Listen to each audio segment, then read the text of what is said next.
You showed up for a noise complaint. We are live. Hi! That's a statement to go live on. I showed up for a noise complaint. That sounds about right. No. It gets better. It was many years ago, and it's still funny to this day. How are all of you? Alive? Not too bad. Oh, awake. That's a good one too. Alive and awake. That sounds about right. Oh, Par for the course. I didn't request to be awake, but here we are. Ready to be a mouse for a few hours. Yeah. The That's mice are a always the welcome best distraction. Mice and dice, actually, as we are continuing to celebrate Dicember, and we will be giving away. There we go. I don't know why a shotgun just racked. Sorry about that. Yeah. Every time Tiltbot comes back. I'm pretty sure none of you have a shotgun. I mean, there might We are be in a the Great 12 White North. You safe. never know. exactly. There is a lumberjack mouse somewhere. Rupert just like walks out of the hovel, just racking a 12 gauge. Yeah. Look. He goes, you guys got nice going. I got this. There It's you like go. it's like the Nom flashbacks like slowly recede, and all of a sudden he comes out armed to the teeth, racking a That shotgun. ferret- He's got a Bowie knife in his teeth. That ferret made a grave mistake. Like for some reason, Fortunate Son is just blaring in the background. Yep. Oh, God. Yes. Now that I got distracted by a shotgun, like I was saying, we are doing two dice giveaways tonight for Dicember. I got distracted again because I saw the 3D printer in the Fox's background. Sorry, I should have turned those lights off. That's fine. I still see the light. But yeah, Fox, why don't you give us the rundown rules again for December and all that fun stuff. I can do that, and I will start by posting a picture of the dice set that we're about to give away into Twitch chat. I love seeing the dice. That should be that one there.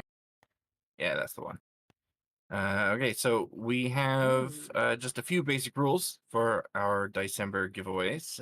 Rule 1 is that you cannot enter on someone else's behalf. This is in place to give everyone an equal chance of getting into these giveaways.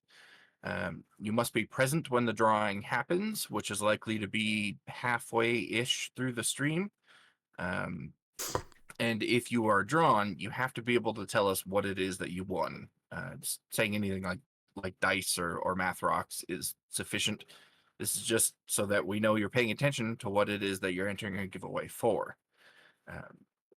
If you win, you have to be a member of our Discord. And that is because I use this to verify you are who you say you are, and then to later contact you to get your shipping information. And then finally, because this is happening all month long, you cannot win more than once within a week, and you cannot win more than twice total. So I am keeping track of everybody that is entering these giveaways or winning these giveaways, rather. So if you're unsure if you've won more than once in the week or more than twice total, you can always just ask me, and I'll let you know. And also, as a quick side note, due to the holiday shipping rush and the ongoing Canada Post strike, it is likely that I will not be shipping these dice out until either late January or possibly even February. I want to wait until the shipping rush is over, so the chances of these getting lost in the mail are as little as possible. So if you give me a minute here, I will open up this raffle and tell you how to enter.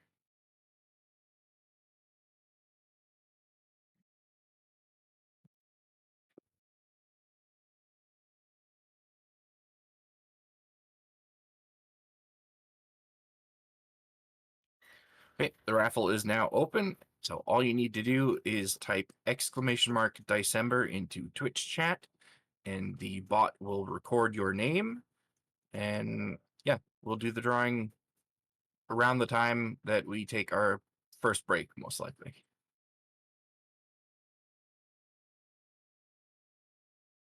Okay. And with that, thank you, Fox. Last week was the start of this little mini adventure as Robin was given new orders and a new team to take out for first winter excursion. A little bit of a special mission as well, seeing as how they had to keep an eye out for a specific individual who's going to be bringing merriment and other festive goods by the cartful. Unfortunately, didn't have really a lot of information to go on as to where you were going to meet this individual. The only thing you knew is they were going to be coming from the west. So as you were ordered to head west outside of Lockwood, you were also given the task of keeping an eye on the roads, clearing them out of any like fallen branches, snow, everything like that. And as well as the little hidey holes that are stationed along the roads for mice to duck into if there's danger, or if they need a place to rest for the night. You did happen to come across one of these burrows that had seen a little bit of damage, which a couple of you later found out was due to a huntsman spider that had taken refuge in the burrow itself. With some quick thinking from Fiora, they mixed together a small peppermint oil concoction, which drove the spider away without anybody having to get bit or injured or even having to draw any sort of blood. Once you were done with this, with the repairs to the hovel, you began to head down the road again, where Talon was on point, scouting out just a little bit of ahead while Fiora was doing her pathfinding. With some quick movement, you caught a glimpse, Talon, of an arrow headed your way. And almost just like instinctively out of muscle memory, you turned your back and allowed the shield resting there to absorb the impact from the arrow. And as you turned around to see if you could identify your assailant, you saw a white weasel with a bow and arrow. As we pick up, you're staring this weasel down. And for a moment, you see him sort of straighten up questioningly, like tilt his head to the side, and he begins to run off. Not really engaging you like some of the weasels that you've encountered in your time in the guard, but you don't know, something just seems off. There was it didn't seem to have any sort of aggression in its eyes, even after firing an arrow at you.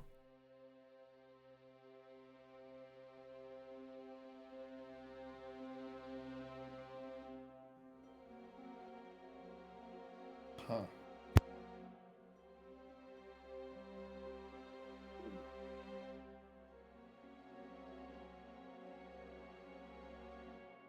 But as he leaves, Talon, you're still a little bit of ahead of your group.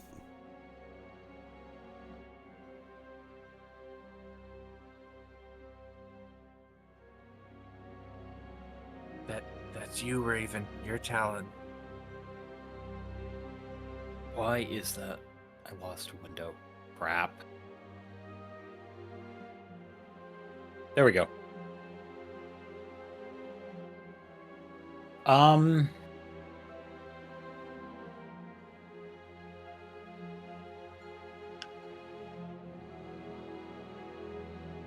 They're notoriously hostile towards mice, aren't they? Yeah. And like the weasels that you've fought before in your time in the guard, you know, would have just knocked another arrow and let another one loose at you. But this one seemingly noticed you weren't maybe what it was aiming for or what it was hunting, and instead of engaging you in combat has decided to run off farther down the road.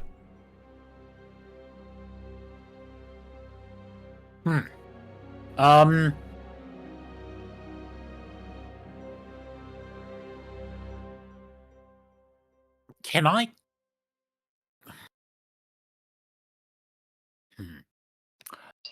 I kind of want to stay at a comfortable distance, and I want to stay behind cover, but I also want to keep an eye on it.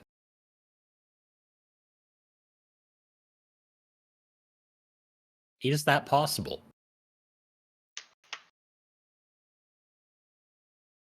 It could be. I just want to know where it's going. You're doing are you doing like a little bit of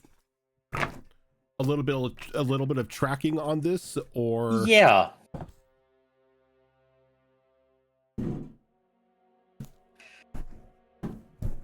yeah, you most definitely can do that. Doing the whole scout thing and keeping an eye on my target.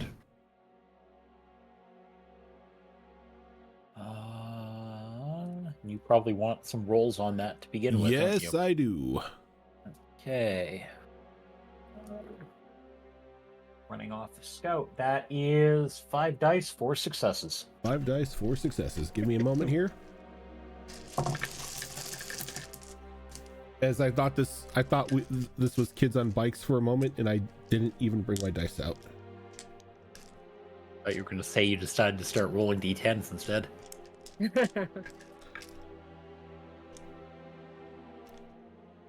I mean, I'm not that evil. Really, I wasn't aware we were playing vampire. Mouse Guard the Masquerade. Oh my god. No. That is the Masquerade, not the Masquerade. Yeah, I'm sorry. Yes, the Masquerade.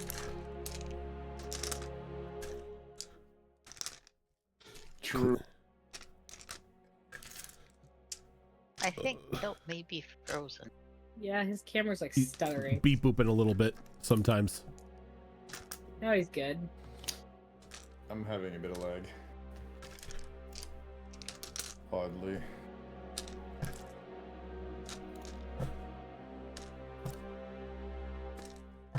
The only downside of having so many dice is you have to put them all back in your dice bag. You need more dice bags. Just This means is- you got this organized is- better. This is an easy solution. You need dice bags for your dice bag. No, I don't. You need small dice bags within a large dice bag, one for each type of dice. Yep. Like this. See all my dice bags? Within a bag. Makes it really easy. And then you just bloop back in.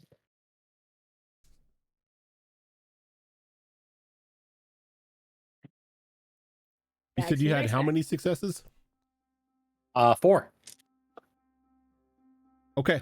So you try as you might. You try to keep an eye on this weasel, but he's moving a little bit too fast. And the combination of the snow and his white fur make it extremely difficult to be able to pin an actual position on him. Thankfully, though, there are footprints. So at least you have a trail that you can follow. Okay.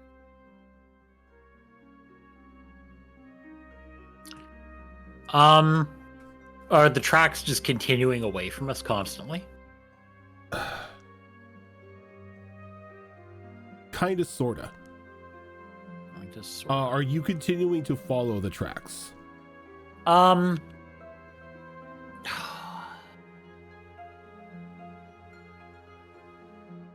Not at the moment. Do I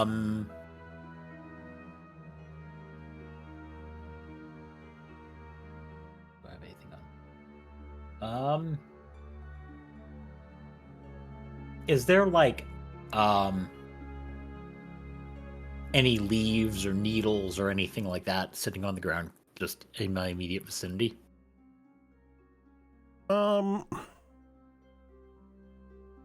Leaves, no. There are a couple like a couple dry like pine needles scattered here and there throughout the snow off the path. I'm just gonna quickly gather a couple of them and basically stick them in the snow as like a marker for where the tracks are, so I can run back. Okay. Basically, just a arrow. This. Yep. It's here. See, that does look natural. And then I will scurry back to everyone else. Okay. The tracks look like they're going away from us, but the tracks look like they were going away from you, which would technically mean they were going away from the rest of the group. yeah. But yeah, get back. The tracks look like they were going away. I marked them. We can always go back if we want, but yeah. To be fair, Not the sure. only person who saw the weasel was you. Oh, as he saw me sprint off. Oh, there was a weasel. A weasel. Yes. And it ran off. After it shot an arrow at us, yes. Seems like curious behavior, doesn't it? You could see the arrow still lodged in the shield on Talon's back. I'm gonna maneuver around behind Talon and pull that arrow out. Looking at the arrow, is it of a make that I recognize? What skills do you have? Several. Would maybe survivalist apply?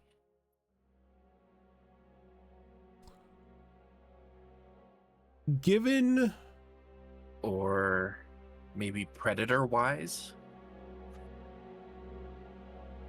I think in this sense, survivalist may be a good one, seeing as how you have had multiple run-ins with weasels in your very long and eventful career, so you might know something.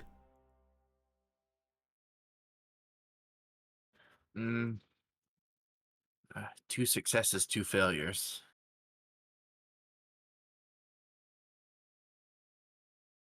It's not really something that you know. It's a little strange, as the arrows themselves look to be made out of Hollywood.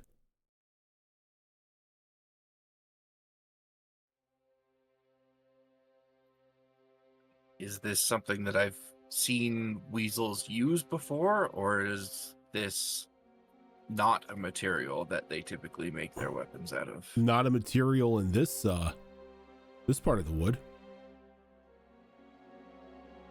Well, I'll hand the arrow back to Talon. Ooh, the person who makes things. I want to have a good look at this arrow then. Sure.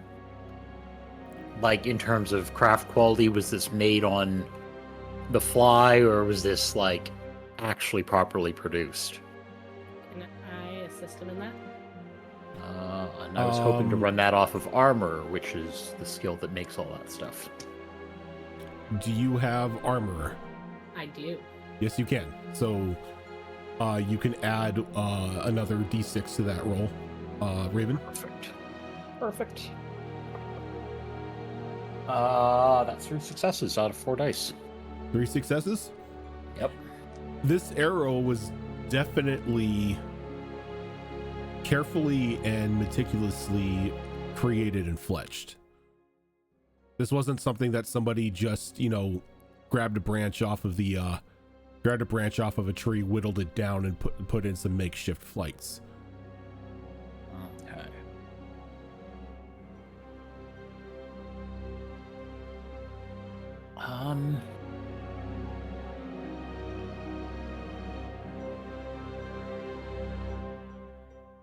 I'm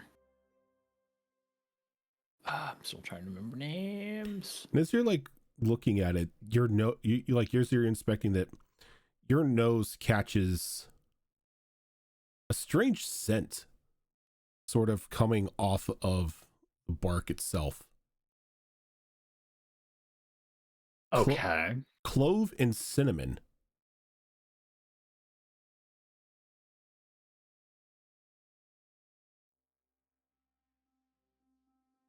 Yeah.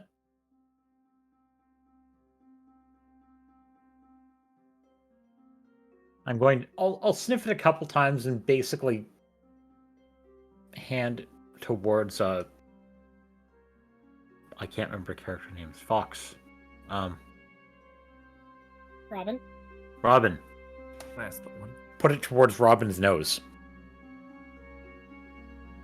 Oh, how pleasant. Why?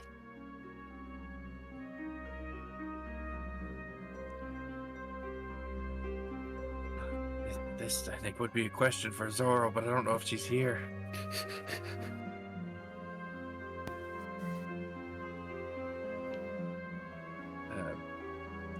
Since Zoro is preoccupied at the moment, is there anything that I know about these particular herbs in relation to combat? Why they would be used on weapons? You've never necessarily have encountered anything that has coated like the wooden haft of an arrow or anything with clove and cinnamon. I mean, you've heard of sometimes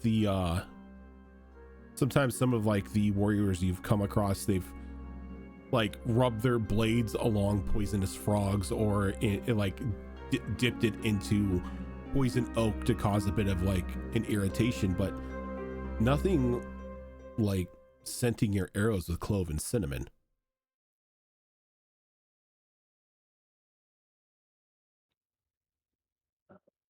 Why this arrow would have these particular scents, I don't know. Perhaps this weasel was a baker.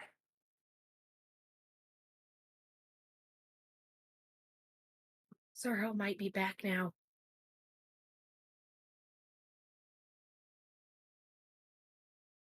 I am so sorry, guys. Oh, it's all good. You're What's good. going on? We need your nose. Yeah, Talon came Oh. back and reported to the What do I group. smell it?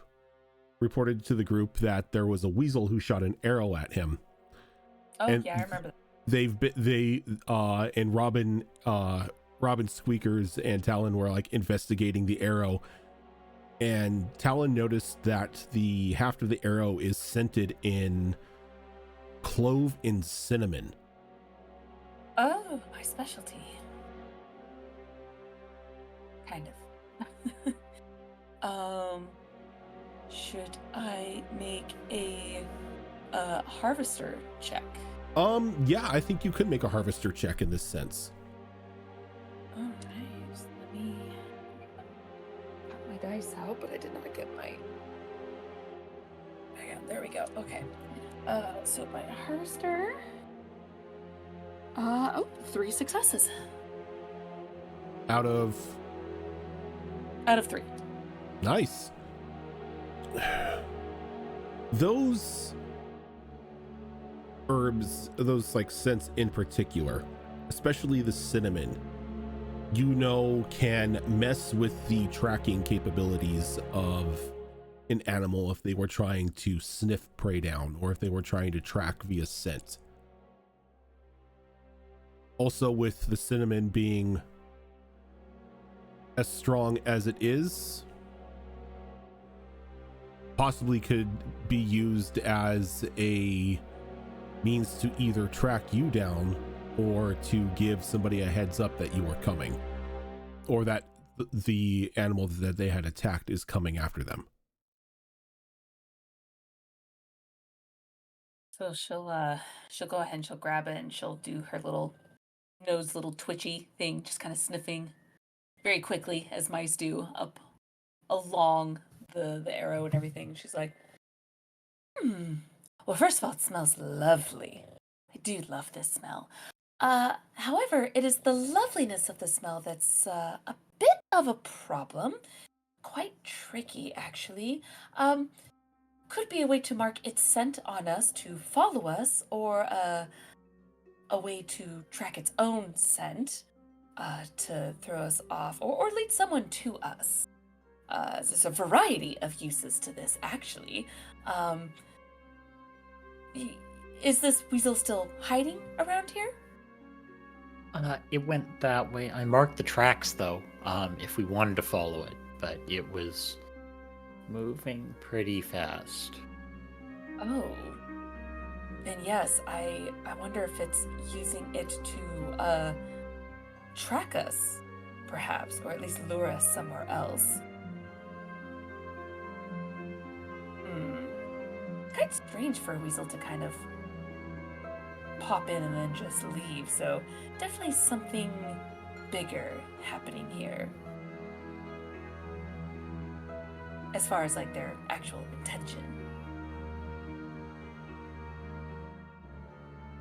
If they're possibly using this scent to track us, I think it would be in our best interest to wrap that arrow up in a cloth of some kind to maybe mask the smell. Maybe if we're quick on our feet, we can follow those tracks before they disappear. Oh my, and I'm already covered in a scent right now too. I'm still covered in that minty kind of smell. Should I perhaps rinse it off real quick? Try to find some dirt under the snow and kind of blend. The quicker the better. Very well. Probably the smart move. And she'll kind of do the mouse thing to just dig and burrow till she finds dirt. As Mises do.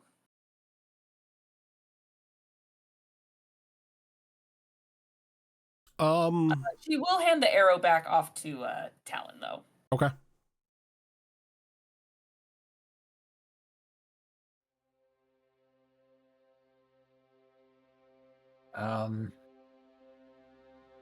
I really don't have anything to wrap this in. Robin, do we need to take the arrow with us? Would be good to take something like that back to the guard so they could investigate further.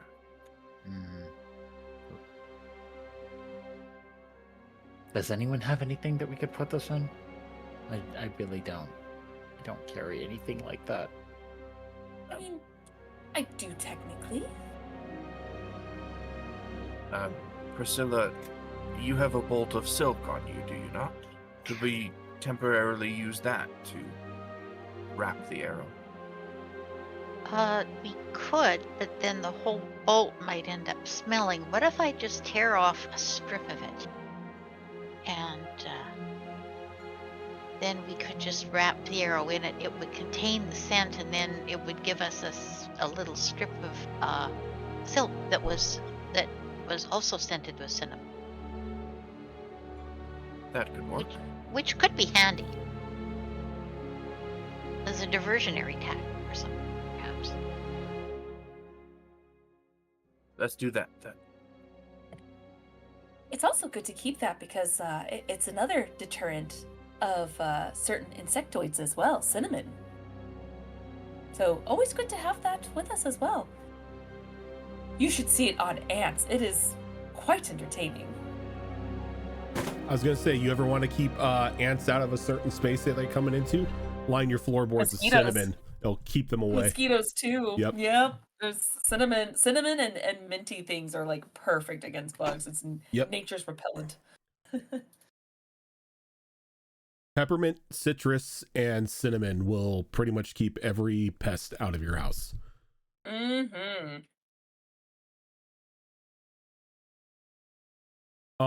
But yes, that is an important question. Where are you storing the arrow? Because I don't think any of you have a quiver.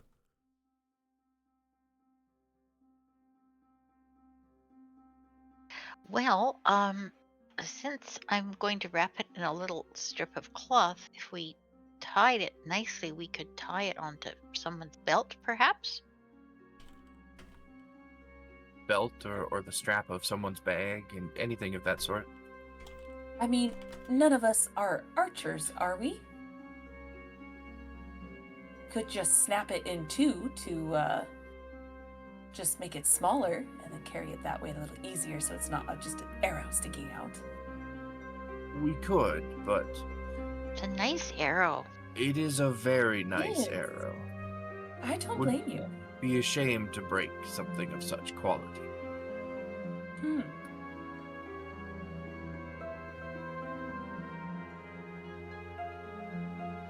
It could be a gift or Well, something we could trade.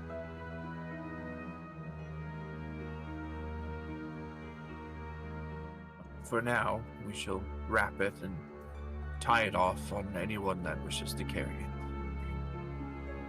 probably not a good idea on me. It's like usually have to scout ahead. I I'm can happy carry to it. carry it myself if nobody else wanted to. But Squeakers, I don't mind carrying it. I'm usually not sneaking up on nothing. Priscilla, if you don't mind tying it off on Squeakers, then. Sure, I can do. So I'll take out the bolt of silk and tear off a small piece, something not too wide but wide enough to wrap the arrow. Tie for it.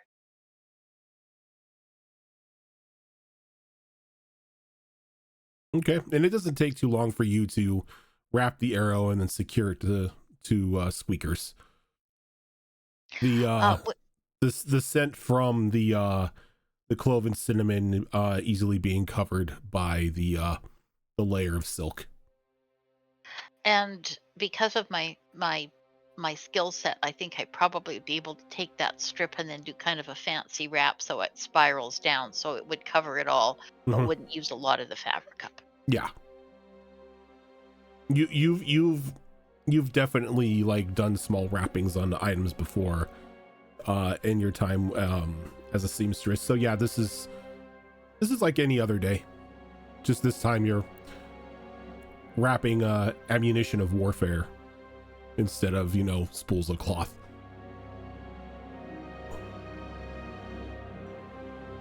Now that that is squared away, I think it is probably in our best interest to try and track down this weasel. We can't very well leave such a predator hunting along our paths, can we? Talon, you marked the tracks. Would you mind taking us back there and seeing if you can follow them? Absolutely.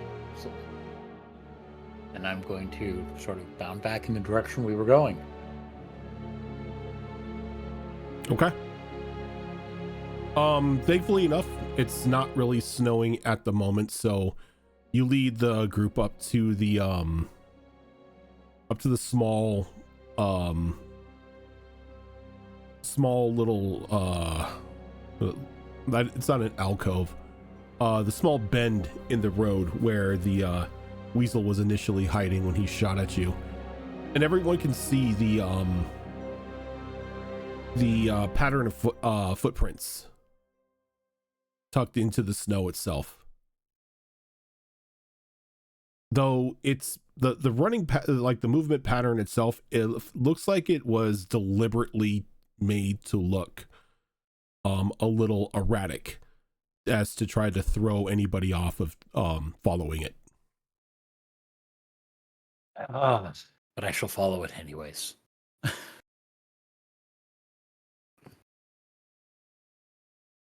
Okay. If you are taking point, you can go ahead and give me another scout roll here. Absolutely. Can I assist using my Pathfinder abilities to look to see if it's using any part of nature, like broken branches, things that were snapped while it was like moving through the bushes or trees, just any kind of disturbance in the nature to see where it may have possibly hidden? Yeah, sure, I'll allow that. Okay. One more then. One more. You can do it. Goodbye forever, D6. That D6 now belongs to the cat. That is average 3 successes. Okay.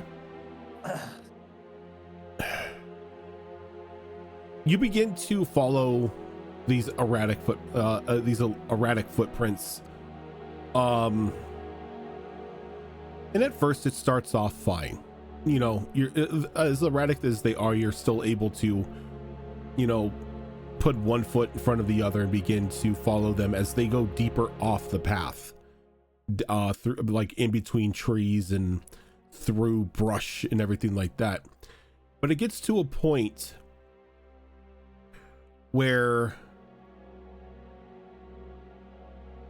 the footprints themselves stop at a tree before running off again.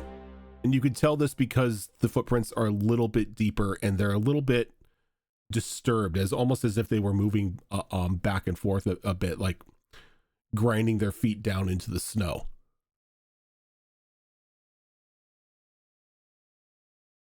And it sort of makes you stop. Something just doesn't sit right with you. Almost as if there may be some sort of trap nearby.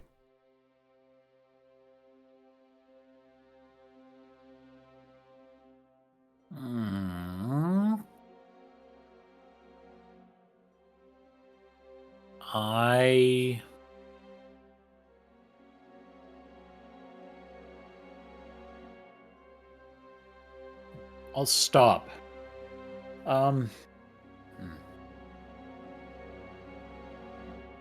Something's not right, Robin.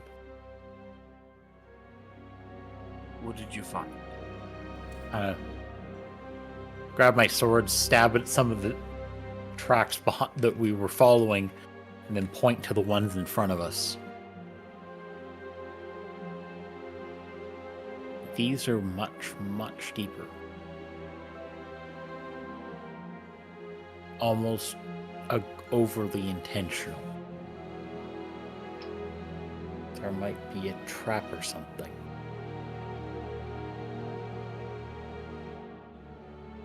Do you think it might be an ambush or a more physical trap?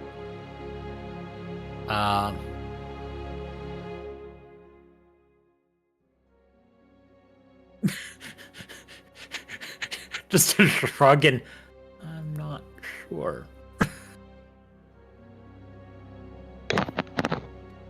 Could I do a quick look around the area? I guess maybe this would also be survivalist. Looking for any sort of disturbance on the ground, signs that there might be like a pitfall or like a mouse-sized bear trap,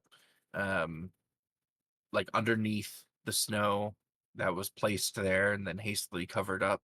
Anything of that sort. Signs that there might be physical traps in our path. Sure. How extensively how extensively are you doing this? Are you eyeballing it, or are you carefully like going around and examining the area? I don't want to deviate from the tracks themselves. So maybe going as far as to position myself in those deeper tracks and then looking around the area there, but not physically moving off of the known safe path. Okay. I have survivalist, so I could assist, and I also have hidey hole wise. Okay. Yeah, you can because of that you can add an extra d6 to your dice. As what's up, Squeakers? I was gonna say, can I help out, but from a different perspective, as I have like a hunter perspective? Like, as if I was thinking, okay, well, if I'm the hunter, what would I have done? And start looking there. Yes, you can give a separate roll. Okay. Okay. on my survivalist roll here with the help. I got 3 successes, 2 failures. Okay. And I got 2 successes, and that's all I can do. So. okay, Not so you got much. 2 out of 2. Yeah. Okay. So Priscilla and Robin begin to investigate the area nearby the tree a little more in-depthly. Robin, you sort of, position your feet in the larger footprints of the weasel as you begin to look around. Squeaker sort of backs up just a little bit to get a wider view on the situation. And Squeakers, you pause. It's like you begin to put 2 and 2 together, and the little trigonometry lines start forming in front of your eyes. As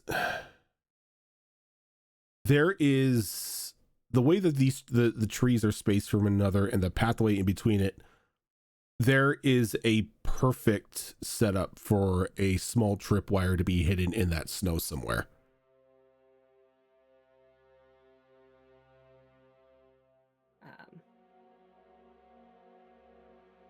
And with the 2 over by the tree, you do see that something is tied off to the base of the tree and tucked underneath the snow.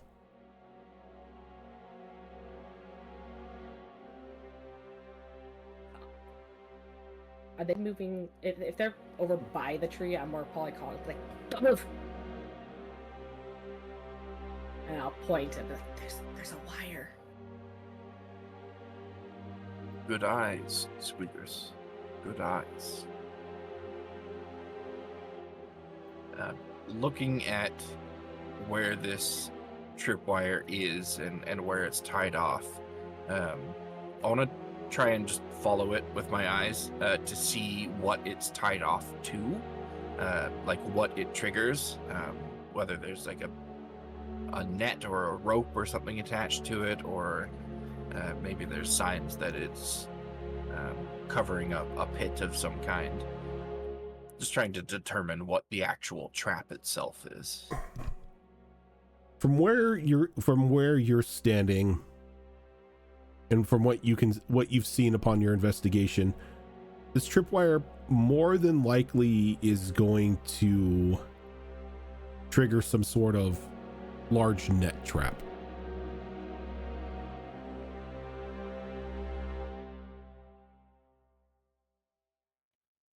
It seems our weasel friend was looking to capture us in a net. Question is, was the weasel alone? Or is there more hiding, waiting for the trap to trigger?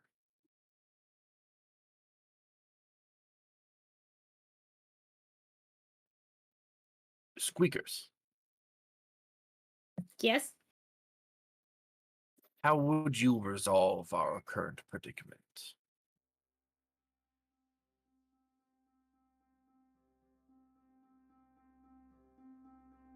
I mean, if he was trying to capture us, he has to be nearby. Ooh. I don't know if we want to set off the trap. Well, actually, probably want to do is set off the trap with something and see if we can lure him in. Turn his trap into our trap. And what if he's perched in the trees nearby and watching, and sees us set off the trap, but with no mouse caught within? What then? And the hunter gets away. Yeah, if that's the case, he's watching us talk about it right now. It's true. Is it wiser for us then to set off the trap and hope he's not watching? Or to try and lure him out with bait? We have bait. We are bait. I was about to say, the moment you say, with bait, you see Rupert visibly recoil. Oh no. Deep instincts are like, oh no.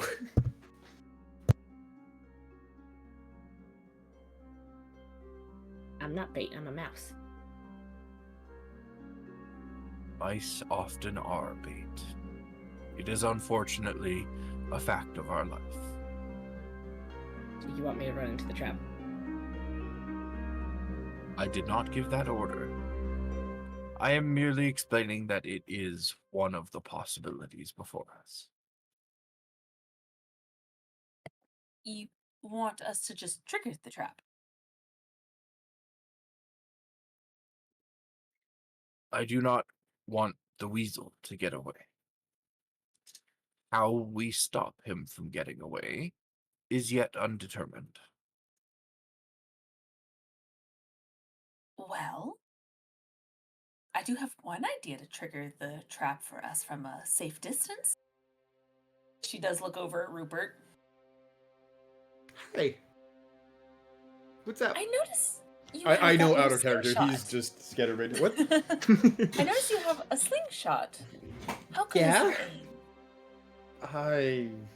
Only one way to find out, really. Have you never used the slingshot before? Oh yeah, I've used it. Oh. You just said it like you've never fired. Never mind. No, if you no, I mean, more just have the like, confidence, you'll be fine. different targets are easier to hit than other targets, so I don't know. I mean, it's just 2 meters. It's the size of a swamp rat. Okay, I'll hit it. I'll try. Wait. But wasn't our leader here telling us that we need to set it up with some bait so the weasel doesn't get away? Because he might be watching. What if we caught the weasel in the net? Intriguing. I'm listening. Make the weasel into bait? Well, not exactly, but somehow, if we can figure out where the net approximately is, and we could make the weasel run over it, and then make the weasel trigger the trap and get caught in it. It's not usual for hunters to trigger their own traps. There's always a first time. I like the idea. But how do we lure out the weasel?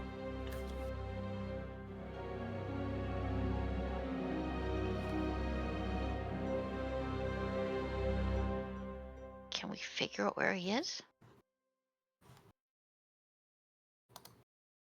I'll take a look around and see where it probably, like looking up high and low to see with my Pathfinder ability to see where this weasel could be either potentially hiding or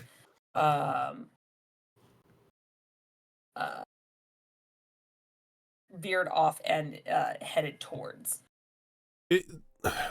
With the combination of the scouting and the pathfinding role that you guys did previously, you did notice that after it had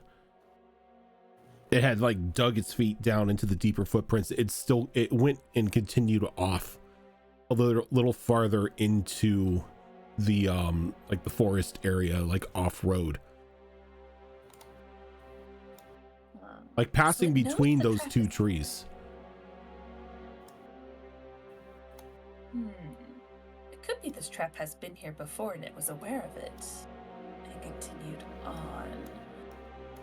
I'm not entirely sure, unless we run ahead, if the weasel will come back. We can certainly try to attempt something to get its attention, but the weasel also could have just continued forward, knowing this trap was here, did what it could to avoid it, and moved on.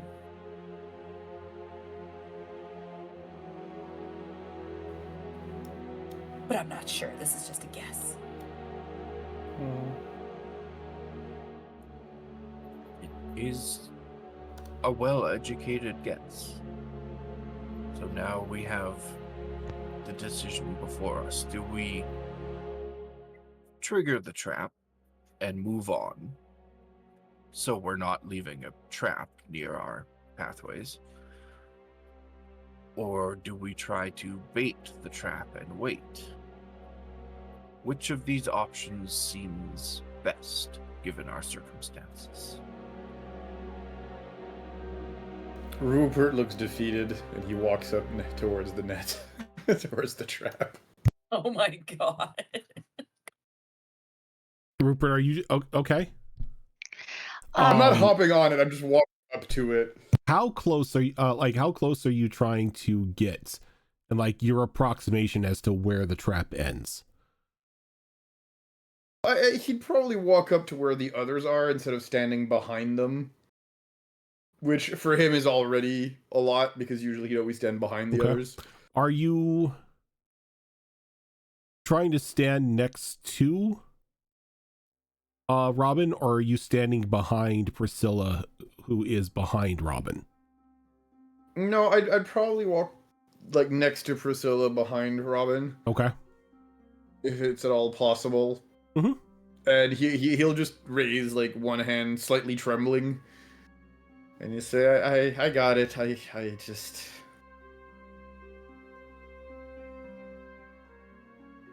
Are you volunteering to be bait, Rupert? Why do you have to say it like that, boss?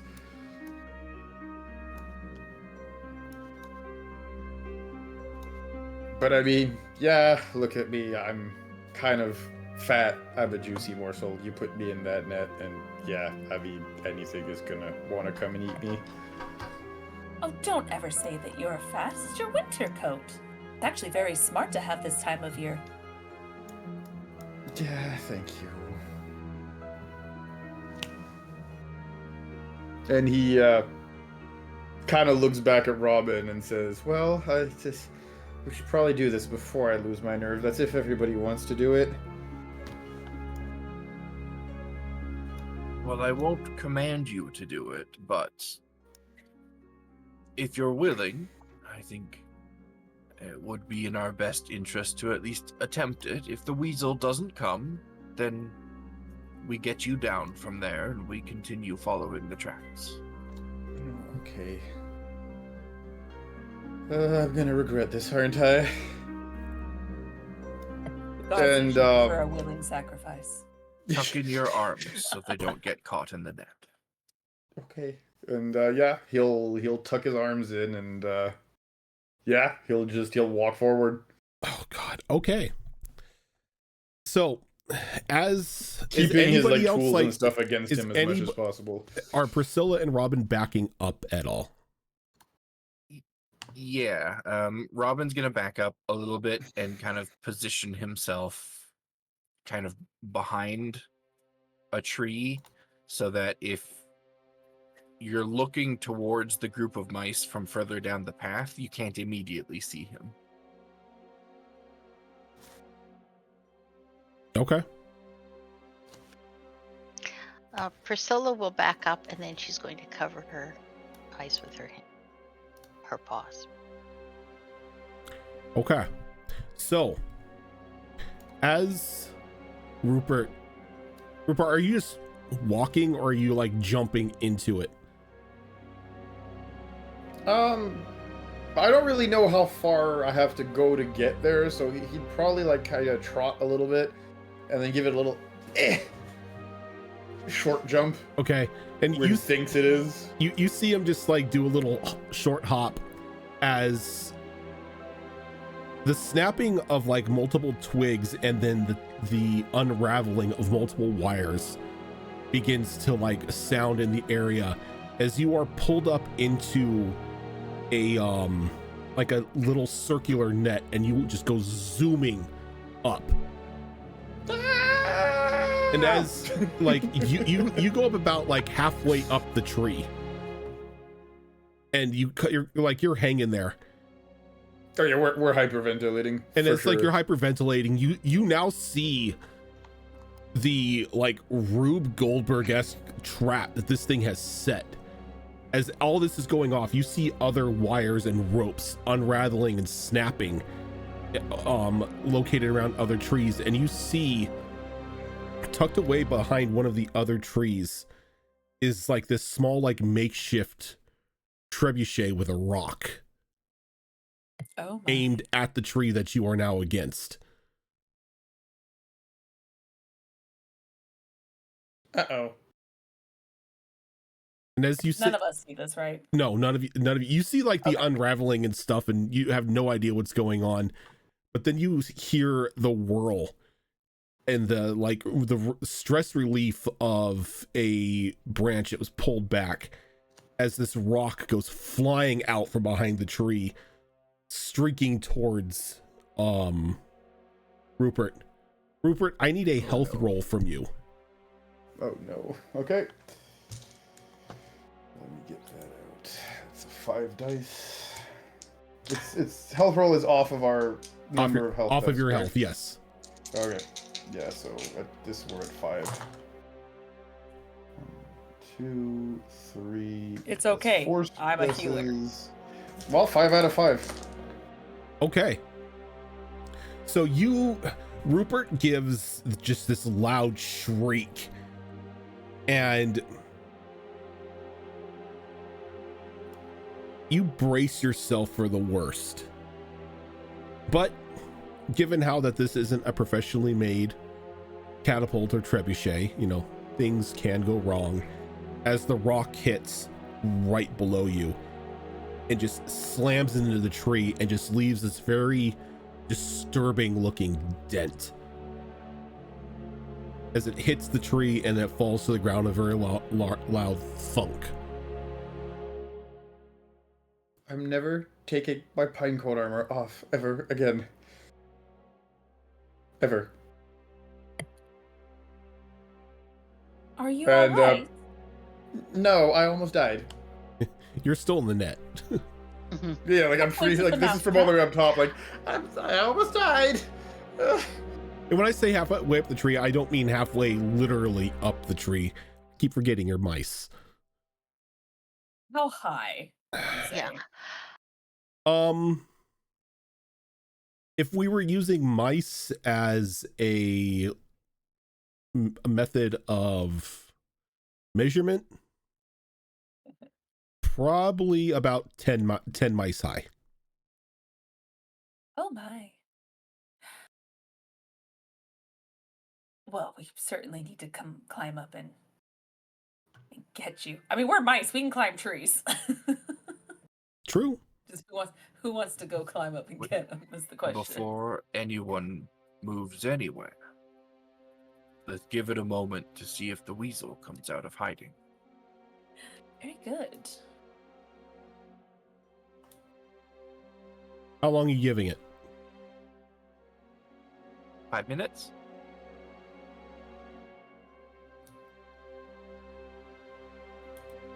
Rupert stuck in the tree for 5 minutes. Rupert, Just start doing sit-ups so the blood doesn't rush to your head. Rupert, how easily is Rupert terrified?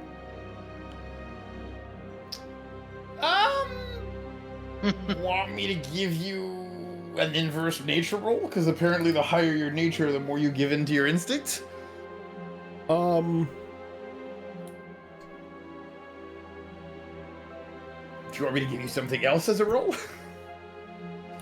I'm gonna ask you to roll nature with your will. So nature and will combine and Yep. see how we react to that, or See, one yep. minus the other. No, you combine them. Okay. Okay. So 3 will and nature is very high, so we'll see what happens. Let me check here. Where was my nature on this thing?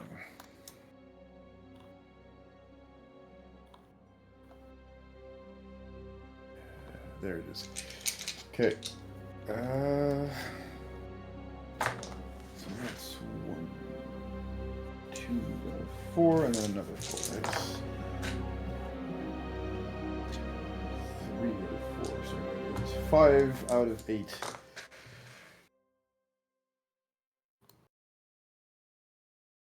Guard mouse are. Did I make a mistake here? 1 sec. 5 and then 3. No, that's good. Okay, yep. So that's 5 out of 8. Okay.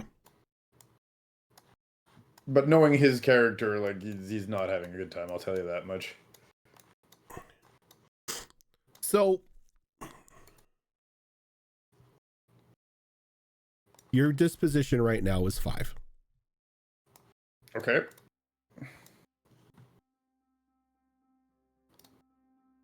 So what we're gonna do is I'm gonna have you give me one of those nature and will rolls 5 times. And for every failure Okay. you get, it is going to take away a disposition from you. Since you're up there for 5 minutes, it's a roll a minute. Okay, and so you want me to do exactly what roll? Sorry, 5 times? The same roll that you did this time, or the Yep, last time. It's okay. nature and will, but your Okay. disposition is 5, so any failure dice that you roll are going to be taken away from that. From that 5. Yes. Oh, I'm gonna last like 2 minutes and freak out, but yeah, let's try. Okay, that's 4 successes. 2 failures. So out of the 6, I got 6 successes and 2 failures on the first minute. Okay, so that you're brings me down to 3. Yep. Oh, I'm not gonna make it 5 times. Forget it. Yeah, that's 2 more failures. Yeah, there's the 4 failures. So yeah, that's half and half. So yeah, I'm at -1 already after 2 minutes. So at about 3 minutes in, Rupert begins shrieking in fear from being confined and elevated up, so high into a tree. Not to mention the idea of what would have happened to him if that rock hit him. Yeah, the catapult thing is traumatizing. As this poor little mouse is now thrashing and screaming and just tearing at the net himself. And he gets to a point where he actually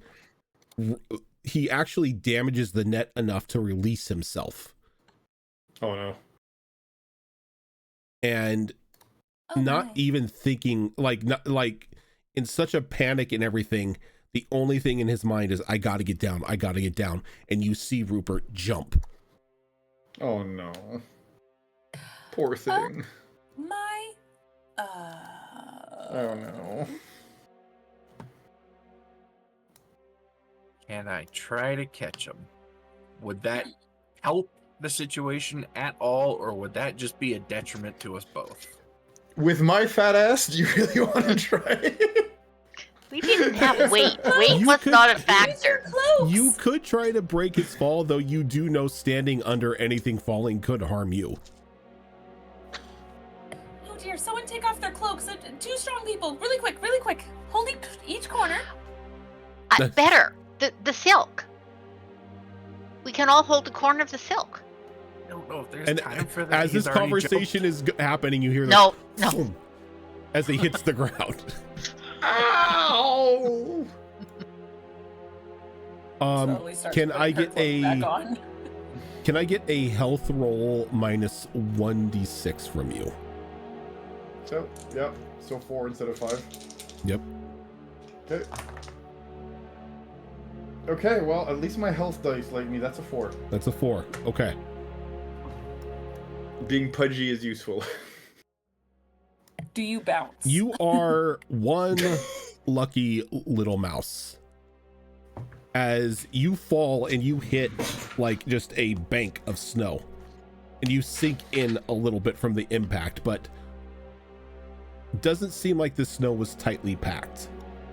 Totally on purpose. As you're kind of like laying there in the snow, partially buried and just like hyperventilating. Yeah, no, we're definitely like on our back, a little like paws and like kind of twitching, like looking completely traumatized, like we've just been to Vietnam and back for sure. Give me a second. I forgot to open my mouse guard book before we started. I need to look at something. Of course, immediately running over to check on him, getting my little healing kit out, like, oh no! Medic. Medic! I need a healer. I need healing. He needs the heals.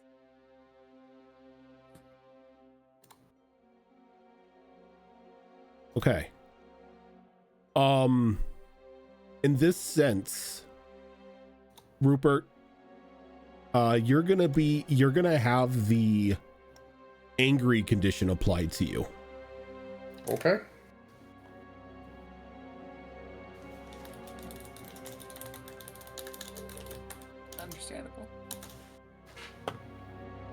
Yup. Just double check how that actually affects me. I have never played mouse guard before. Document.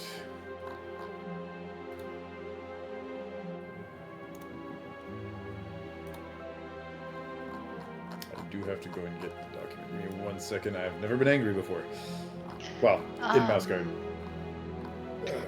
Well, like, it says it's up near conditions, top right of your thing here. Of your Oh, you sheet. mean in the sheet? Yeah. Yeah. Here, let me get It's to that. right there. All right.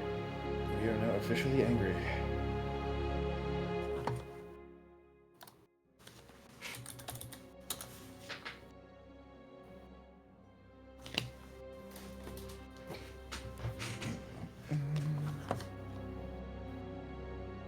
Yeah, I'm looking Okay.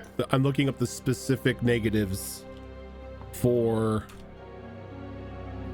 All right, being angry subtracts one from your disposition for any conflict that uses will as its base. Okay.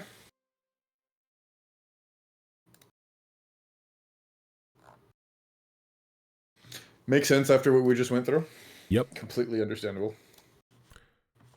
And for anyone who's looking for information on the condition effects, it's on page 123 of the book. There we go. Angry. -1 dispo for any conflict with will at its base. Yep. Got it. Very good.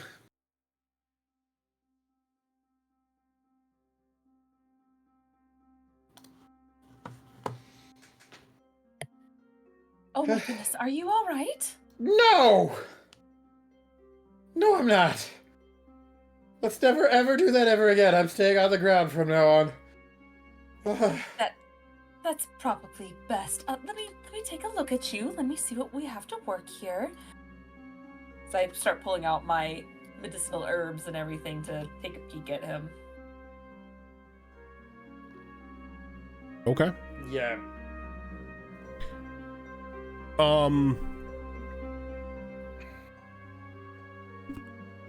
What skills again do you have?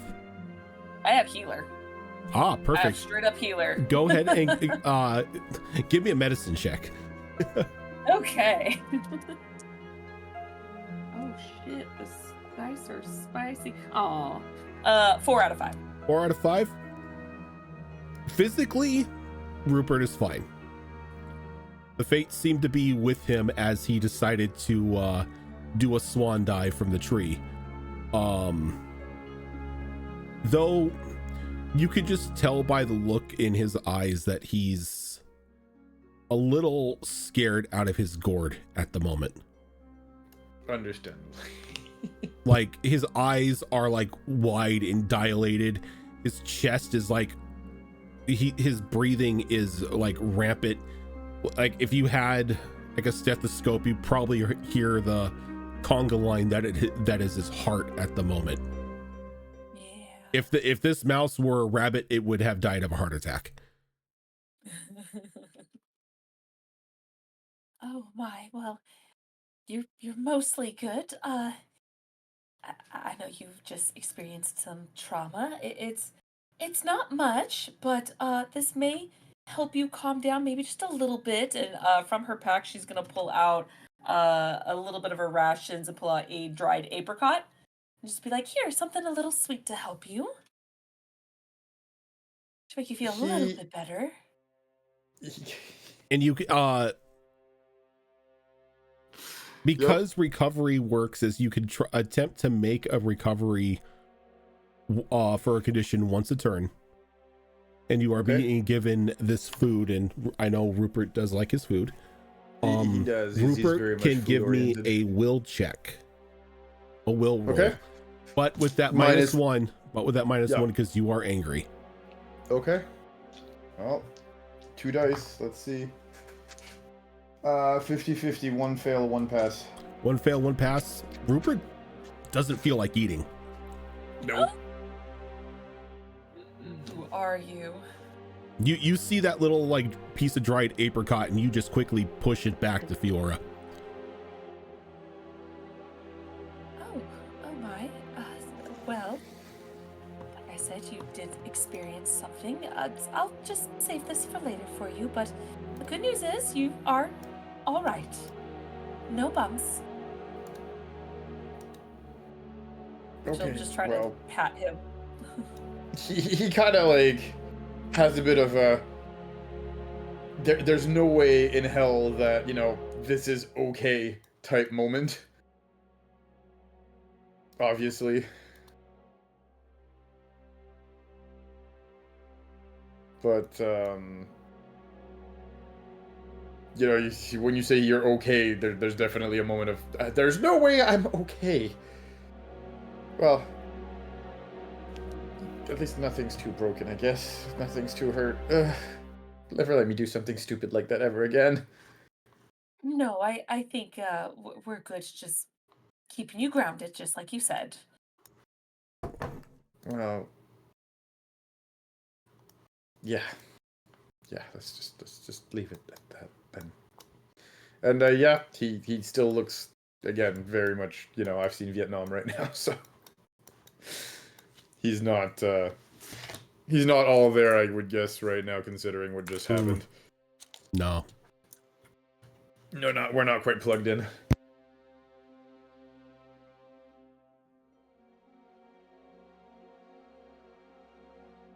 So with that little show of force kind of over with now, you kind of get the sense that you don't necessarily have to worry about any other traps in this area. Though surprisingly, the weasel has not made itself seen.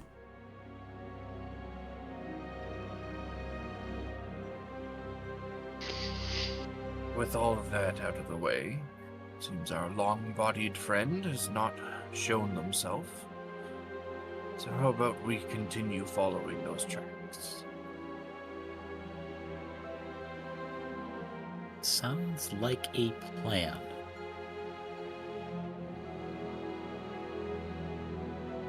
Indeed. Okay. Talon, are you still taking point on this? Yep. Okay. Get what I do. Go ahead and do another scout roll.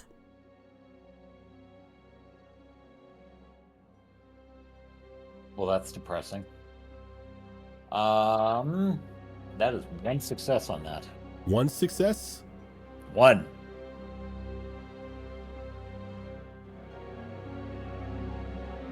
You thought you had the tracks. For all intents and purposes, they should have continued beyond this tree line. But they just stop. And as you stand there and you like look around, you get the feeling that proceeding any further off-road would be a danger. Turn around, look straight at Robin. I lost it.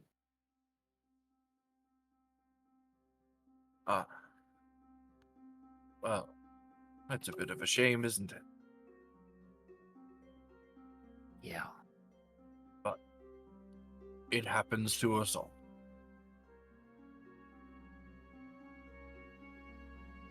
We can at least take comfort in knowing that we've removed this trap from the area.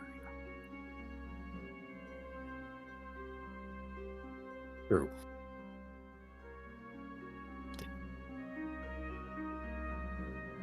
The weasel in the wind, so to speak.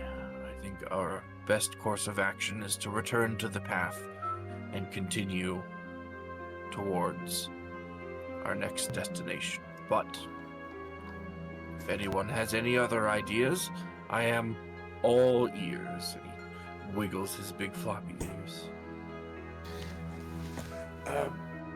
Rupert's cheeks are puffed out, and for once not because he has food. You can see he's very disappointed that, you know, everything he just put himself through has yielded absolutely nothing.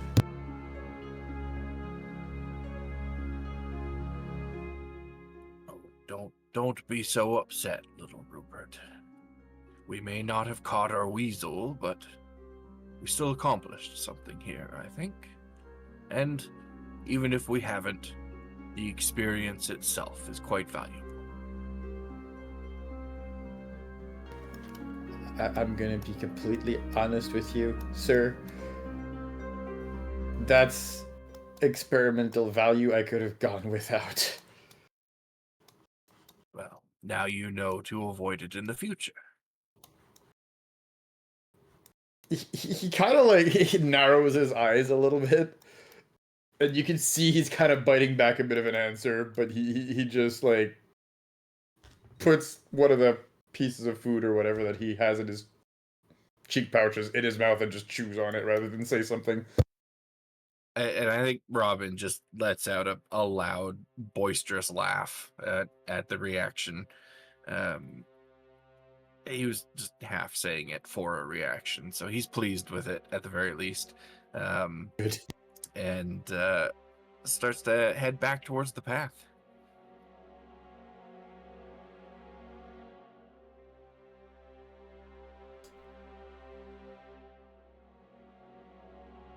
Fiora,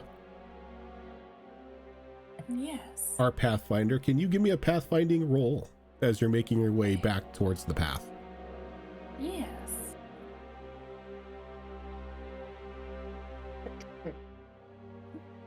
Uh, 4 out of 6. I just realized I rolled 6 dice, not realizing that it's 6. Yeah, it is 6. Okay. 4 out of Okay. 6. It takes a little bit of time, but you lead everybody back out onto the path at the bend where the weasel was first sighted, giving you a quasi-open road to walk back on.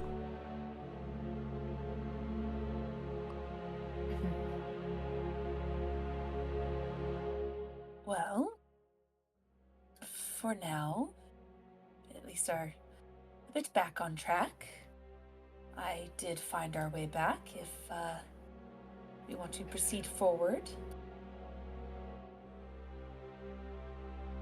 If we're quick on our feet, we can get to the next checkpoint before nightfall. However, as we proceed, we should keep an extra eye out for any arrows coming from the tree line.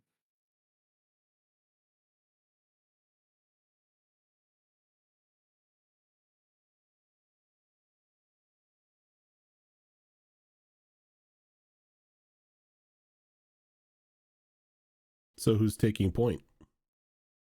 I mean, if we're scouting ahead, I guess that's a me thing. Okay. That's a you thing. I just help. Hmm? I just help. This is true. Alan goes off on his own to scout. You lead the group with your pathfinding. Yep. Pretty much. So I need another pathfinding roll too.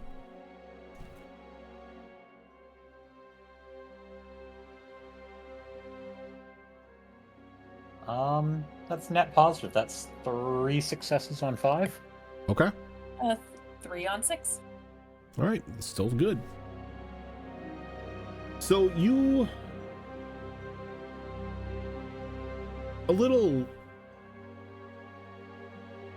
upset at yourself, Talon, for losing the trail, but as you continue along the path, you kind of figure that calling it was probably a good idea, seeing as how what the weasel probably went into in order to lose you. It would be way too much of a danger to go there even with clear tracks. So you set your attention back to the known path and scout ahead. All the while, Fiora leading the group along the pathway, all of you making sure to clear out, any pileups of snow, any twigs or anything that would either make traversing the path harder or impossible. Rest of the day seems to go fine. As you make your way up to the second checkpoint. The second burrow. Thankfully, this one seems okay. No damage to it. Though it doesn't seem like anybody is here either.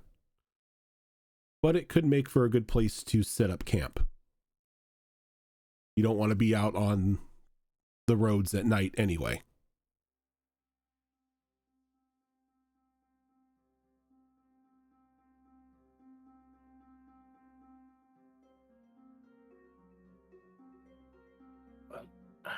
How about we all bunker down here for the evening?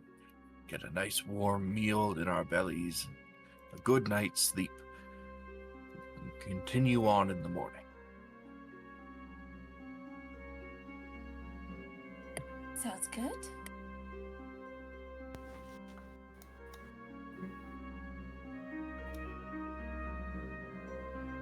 Yeah. Yeah.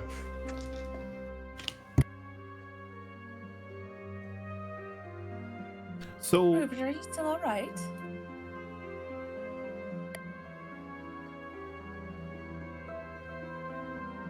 You said Robin? Rupert.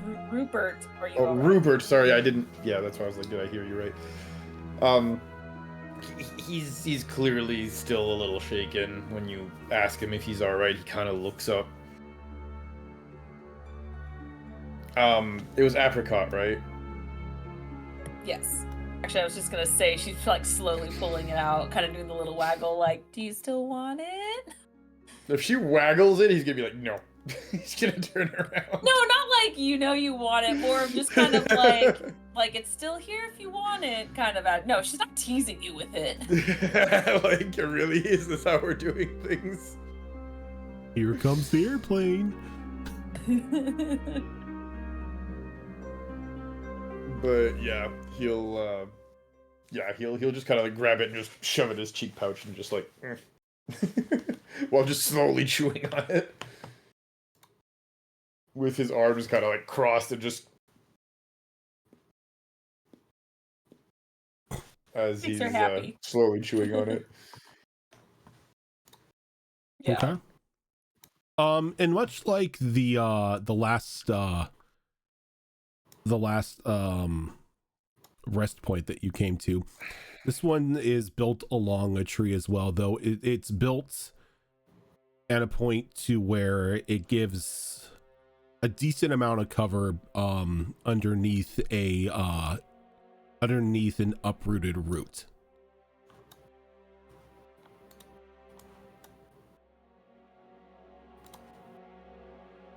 So as we're beginning to kind of settle into this area, I will, much like the other checkpoint, I'll check the stocks in this one, see if there's any supplies that need to be replenished or anything of that sort, and make a list of anything that does, so that when we get back to town, I can turn that list over. Okay.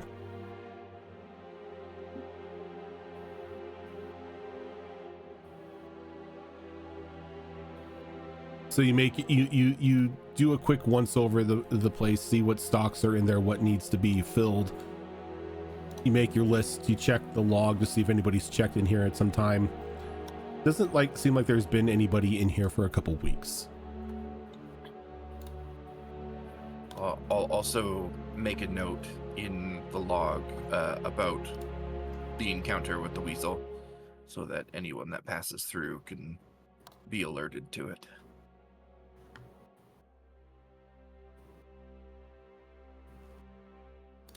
Okay.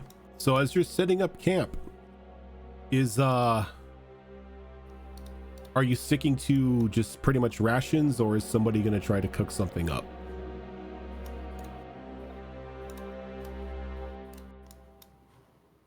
If nobody volunteers to cook anything, I will use some of the supplies that are here to cook something up.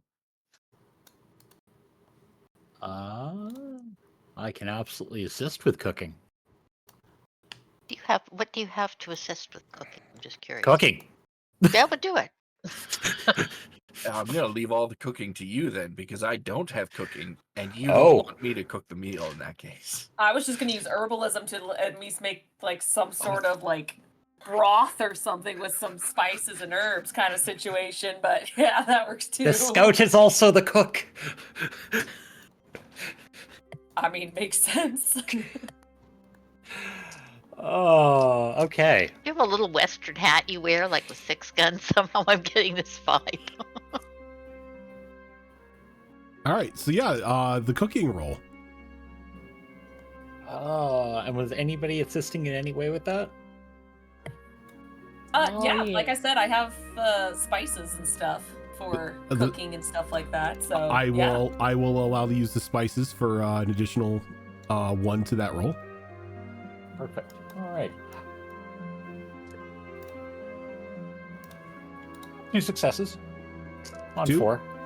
Yep.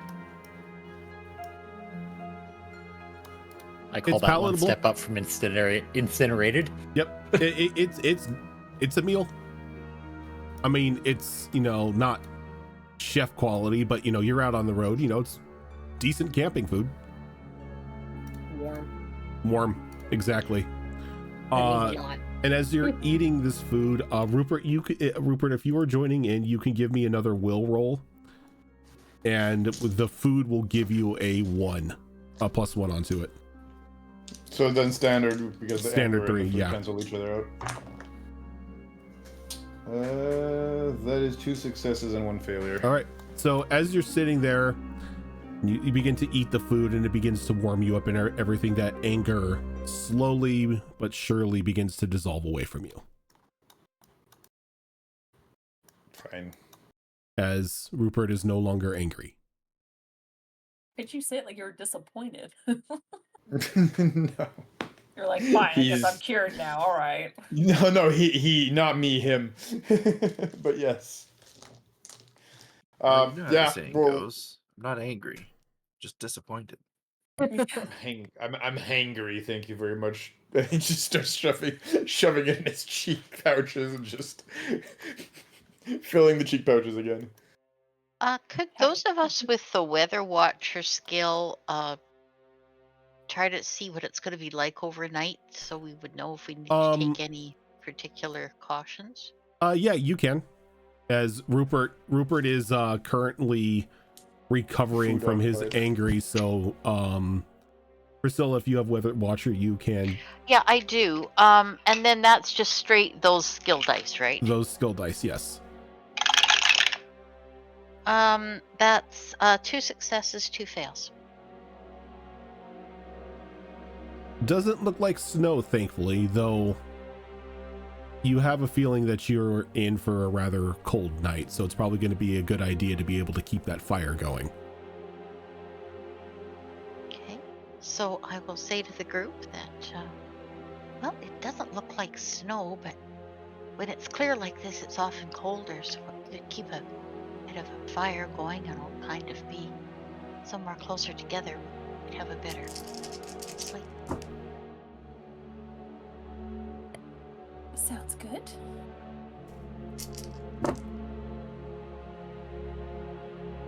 I think while we eat, Squeaker's is gonna go over to where Rupert is and sit down next to him to eat his meal. And he'll wait for Rupert to get a good portion of meal into him because he knows how hungry Rupert gets and he refused food earlier, so he must be ravenous. But when Rupert seems to be slowing down on his eating, Squeakers will look at him and be like, "That was really brave."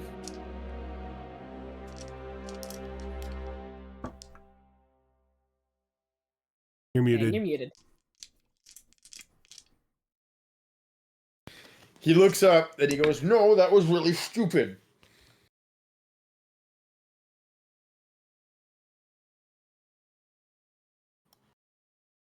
Sometimes there's not much distinction. Thanks, that's reassuring.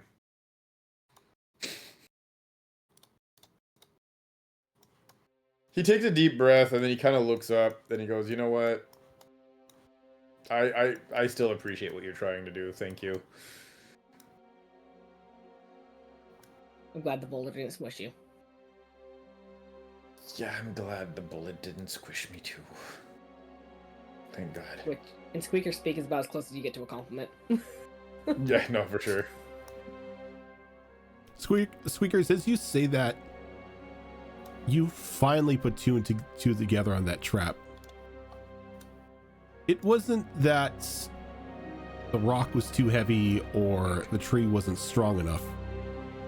There wasn't enough weight in that net. Another mouse or two down there would have lowered the net down just enough to be hit by that rock. It wasn't set up for mice. It was set up for something larger.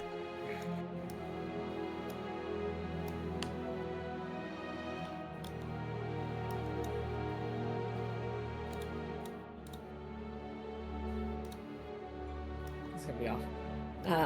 So we're just gonna look over at Rupert, kind of getting a very thoughtful expression on his face. And go, good thing you haven't put in all your winter weight. And with very little hesitation, he's gonna go find Robin. When she walks away, he or she, I always get it wrong, Squeakers. He, eh? Yeah, if I remember correctly. Yeah, when he walks away after having dropped that like weight bomb on him, he has no idea why you came to that conclusion, right? Because he's not trap savvy here. And the fact that this was, designed for something bigger completely flew over his head. But That's over my head.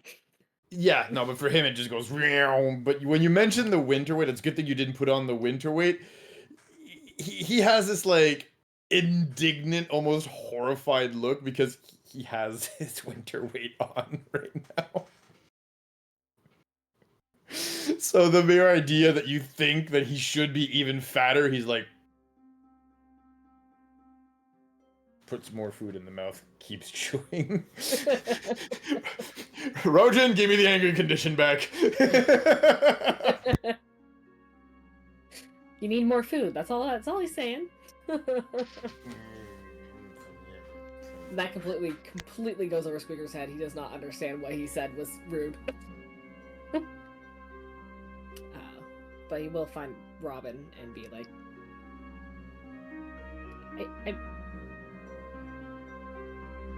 I think we have a bigger problem than weasels. Is that so? That trap was meant for something bigger. Something bigger? Something bigger would have lured the net and the rock would have hit.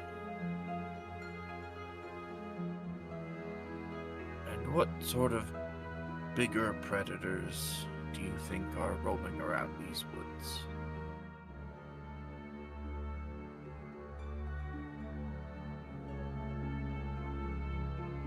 Do you have predator wise?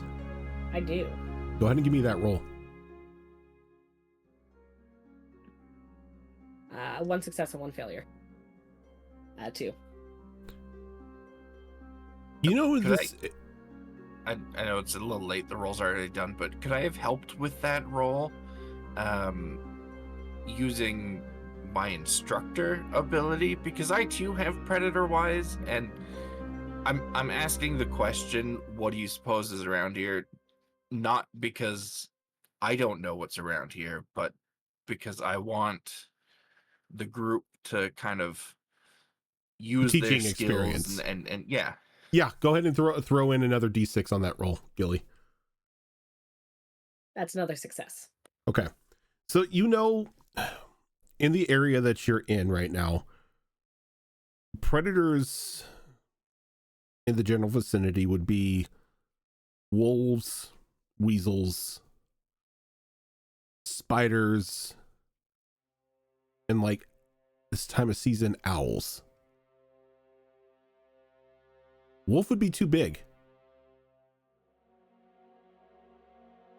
Weasel, maybe?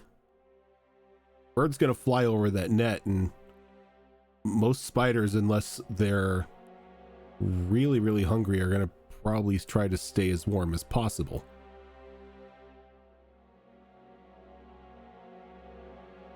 So Squeaker's probably just pretty much info dumps that as you ask that question.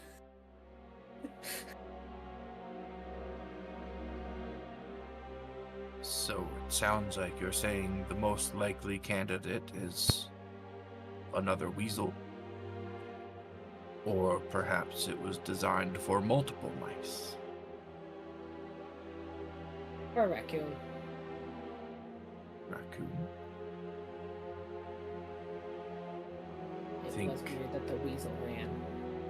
Perhaps this is the Goose is doing.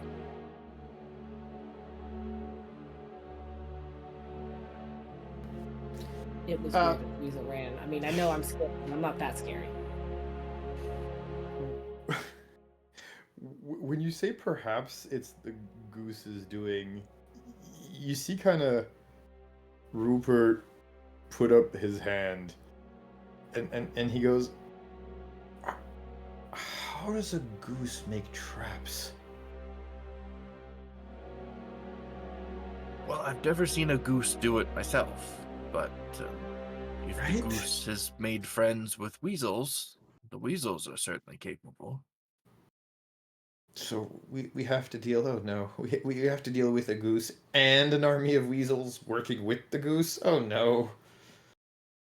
Well, anything's possible. The goose may not even be involved, but if the trap was set up for not mice, but the Father of Merriment himself, well, we've got a few things to worry about, that's for sure. You did mention that it's not just the goose, that there are many bandits and others that are looking to do him harm, so could just simply be a gang of weasels or something else, just wanting to know his location and perhaps just pre-setting up traps for when we bring him back. It's very possible.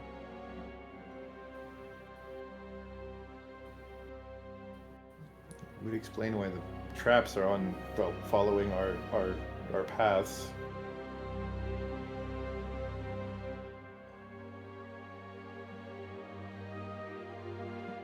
It's Or wise linear to paths. give consideration to all of these possibilities as we move forward. We could encounter anything out there. Yeah.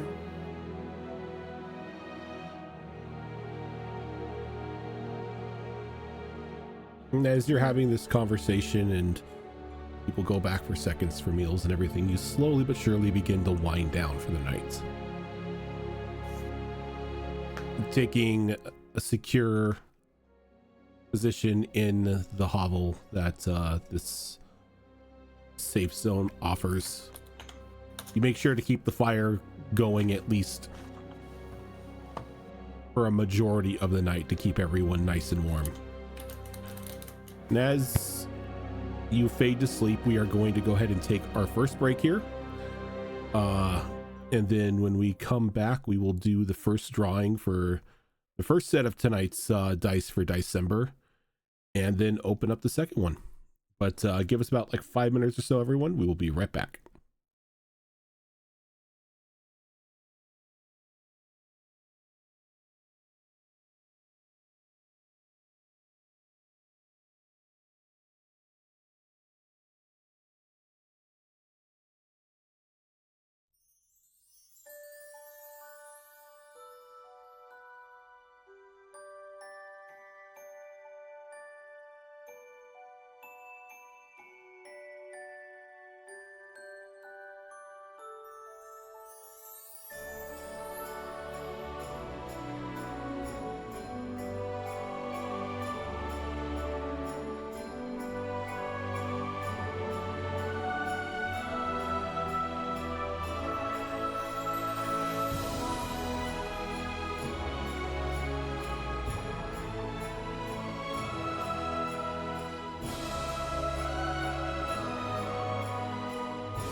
Can wait in between. And we are back.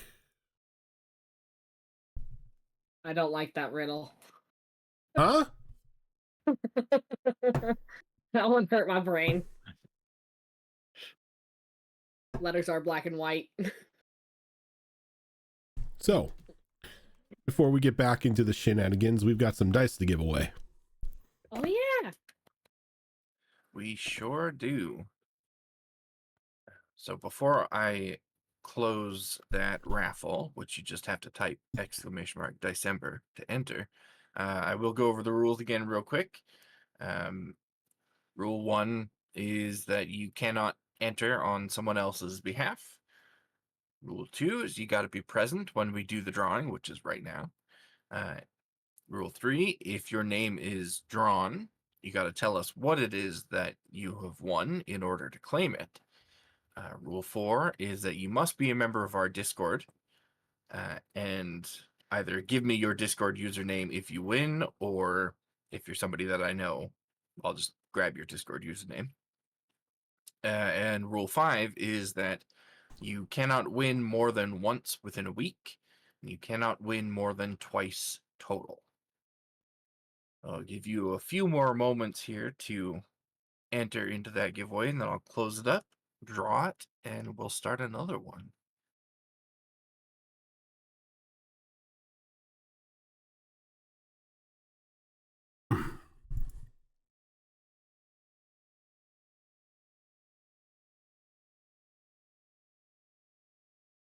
All right, I'm going to close it up now.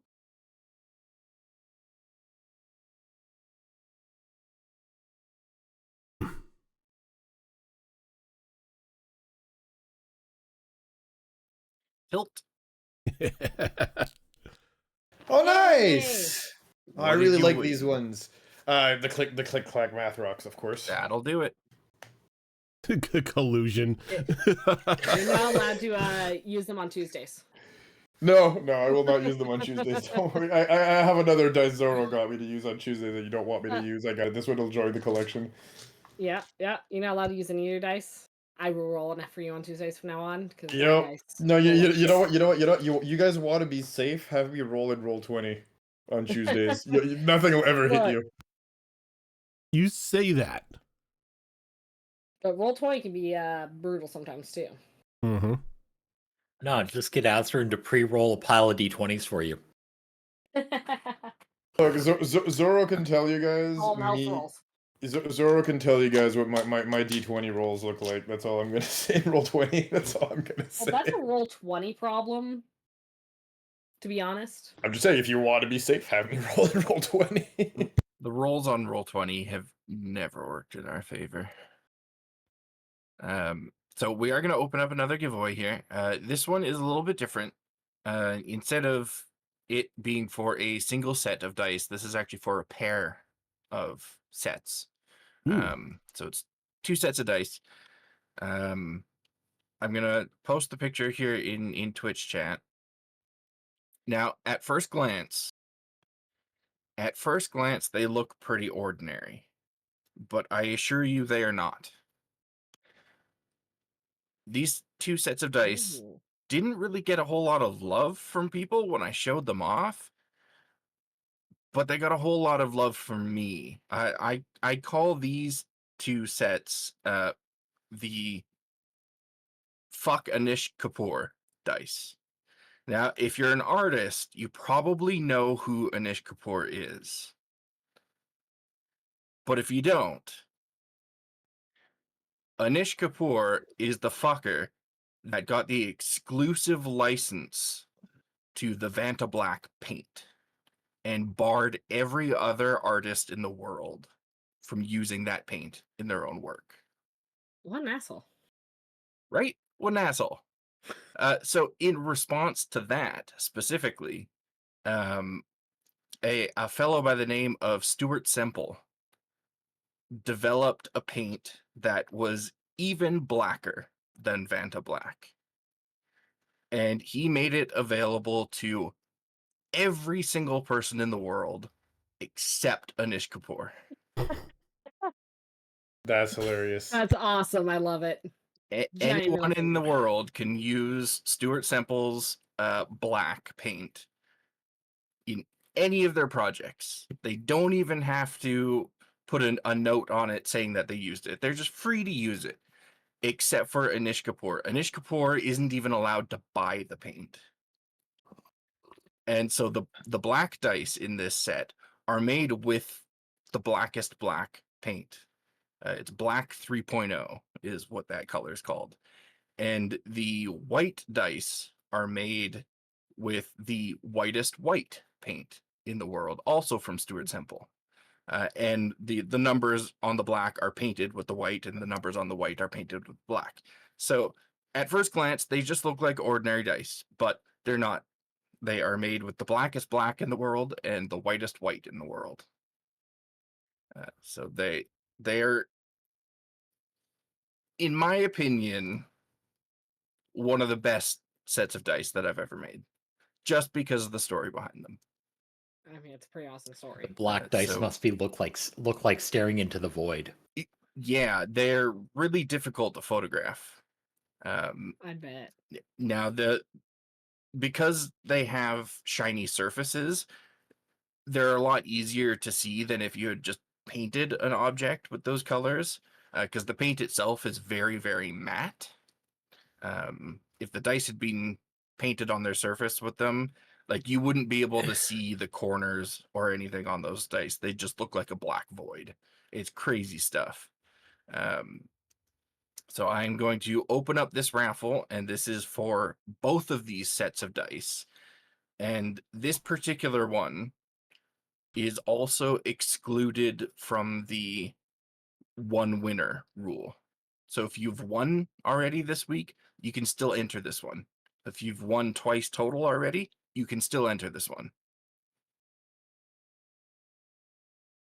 Making this a full-on battle royale. Free for all. Right? So the raffle is now open. You just got to type !December to enter, and we will do that drawing at the end of the stream. Yeah, that's a piece to history right there. So we could all join in on this for giggles. Everyone can get in on it. Frig it, let's go. Those are the most contrast to dice you will probably ever see in your life. True.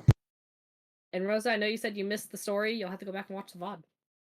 Watch it on YouTube. I'm being shameless, I know. But And again, to reiterate, for the record, fuck you, Anish Kapoor.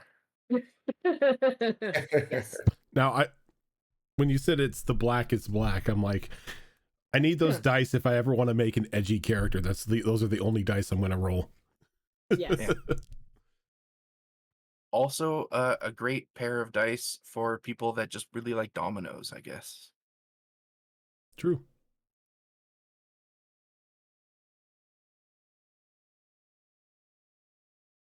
Oh yeah, I think that's this the is same the guy that first- made the bean. Yeah. I have when I bought the paint for those, I bought several other pigments from Stuart Semple. I bought some neon pigments that I haven't used in dice yet. Just looking at the pigments hurts my eyes. Like, I cannot look at them for more than a couple seconds. So I'm really excited to eventually use those in dice. That's exciting. That would be So, something. night passes. Everything was safe in the night. Every mouse got a nice little sleep. Stayed nice and warm by the fire. Though your morning is rudely interrupted by the distant bellowing noise of a very loud goose's honk.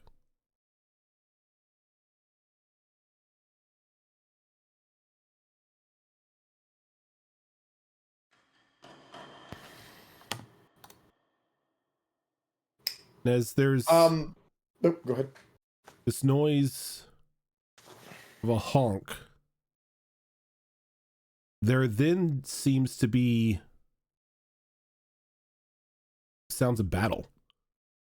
Steel clashing against steel off in the distance.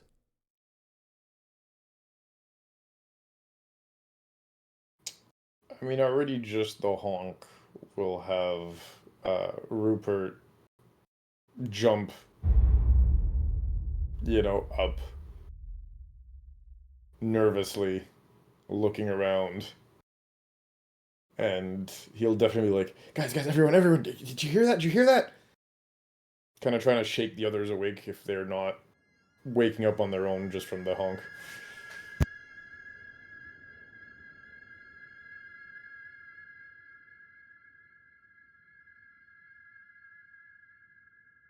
Does everyone wake up from the honking and Rupert's shaking of you? Yeah, I think so. Waking up with a bit of a start.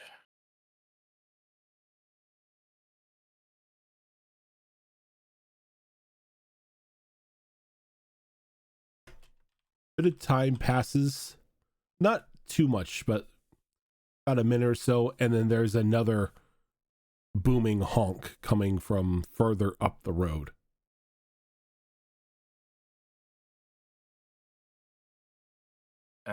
Now is this sorry if you've mentioned it, is this like in the morning, or Yeah, is this it's like this is like, no, this is like your morning is, you get an early start because of this. After that that second booming, I think I would kind of rush out of the hovel to see if I can see the source of this. You rush out and you look both ways down this road and you don't really see it, though you can hear the noise coming farther down the road. Not from where you came, but where you would be going.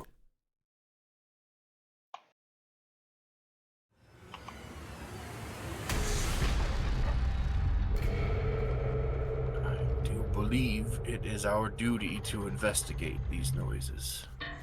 Everybody up, get geared. There's no time for breakfast. What? No time for...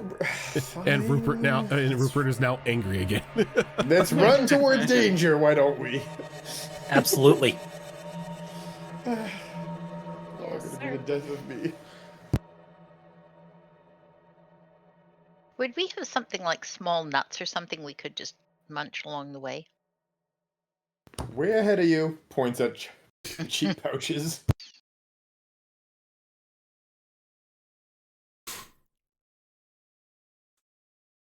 So,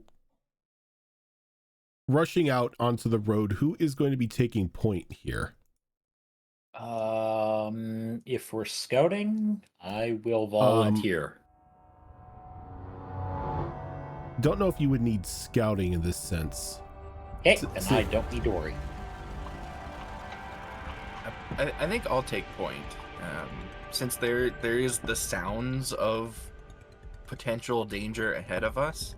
I think I'll take point on this one. Okay. So how are you proceeding? I think I would like to proceed using my training in the mouse guard, using mouse guard wise. I'm not going to make you roll for this.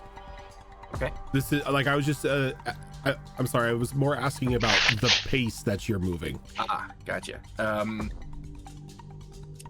I think just at a regular pace, but very guarded. I don't have a shield or anything to hold out in front of me, but got my staff firmly gripped in my hand, and I'm holding it like you would a staff, the weapon, as opposed to the walking stick that I've been using it as up until now. The usual jovial expression that Robin has is now a very serious one, and he's fully on guard and cautious as he proceeds forward. What of the rest of you? Going to keep up right with Robin on this. I guess I'll be right behind Talon. I'll nestle somewhere not too far back.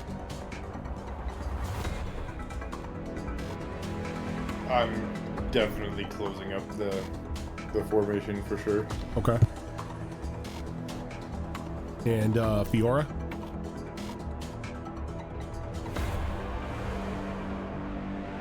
Here I might need it. Might be with the kiddo. Okay. But yeah, you begin to make your way down the path at a normal pace, making sure to keep your wits about you. And as you get closer, the sounds of battle seemingly stop. Though it's now replaced by a pair of thundering footsteps rushing down the pathway. As you can see, breaking over a small hill, kind of arched down, its wings out, spread out either in an intimidation factor or getting ready to, you know, take off, is this large white goose. Though, oddly enough, it's not alone. Nestled on like a little saddle on its head that's been like sort of like fastened underneath the bill of its beak, you see this jet black mouse with like a longer than normal tail, a frayed, maybe at some point in time, red cloak sort of like flowing in the wind behind him. He's got a patch over one eye. He's got a hold of these reins, sort of guiding the goose as he's got this rapier in his outstretched arm, as he's sort of laughing maniacally as the goose starts to barrel down on you.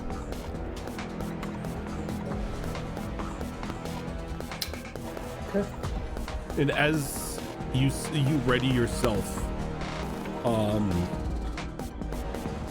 Robin, the goose leaps and does like a semi-glide over all of you, clearing the group. The little tail feathers landing like sort of brushing down like Rupert's spine as it continues to run away after it's cleared you. And then it begins to like run a little bit more, and then it takes to the air. So as soon as it lands behind us,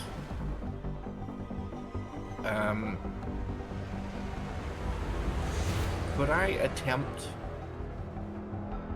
to throw my staff at the mouse that's riding it? Sure. I was gonna say the same with the slingshot, but let's go with the staff. Actually, yes, because of this, we can initiate a conflict here. So the two of you, so one of you go ahead, and we're gonna do this as we are fighting. So let me bring up the sheet here. It's technically be a short one because unless something happens, he's not going to turn around to fight you. So I think in this sense, it's not even going to be a disposition check. What I'm going to have you do though is both of you can okay, so you're aiming at the mouse on the back. What are you aiming at, Rupert? Oh, same thing. We're not trying to take out the tank. Okay. We're going for the commander. So in this sense, do either of you have the fighter skill?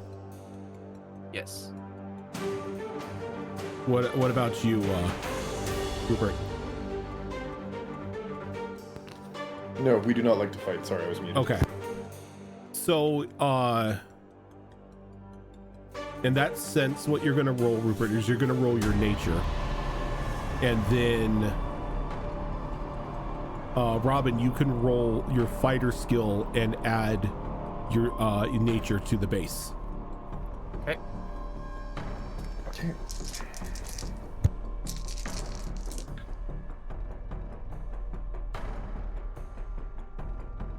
These are going to be contests. So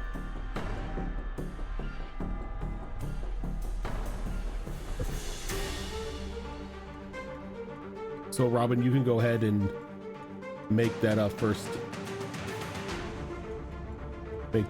roll. That's fighter plus nature.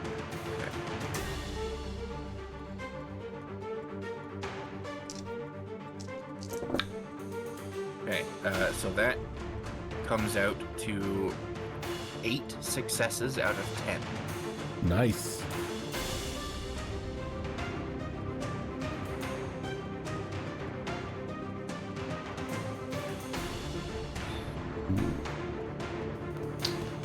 If it matters as to the outcome of this, my hope isn't necessarily to knock the mouse off, because I don't think he's going to be knocked off by just a staff thrown at him, but maybe to knock one of his possessions off of him or out of his hands or something, so we can use it later as an identifier. So as he leaps over you, you pull your staff back and you throw it, and you can hear it like beginning to like slice through the wind as it's rotating top over bottom towards him, and it looks like it's gonna go for the back of his head, and then you see that long tail wrap up and come up and wrap around the staff and catch it as it like gets within like an inch of the back of his head, and he gives just like a little like victorious cry as he looks back at you, and he's like, "Thanks for the stick, sucker."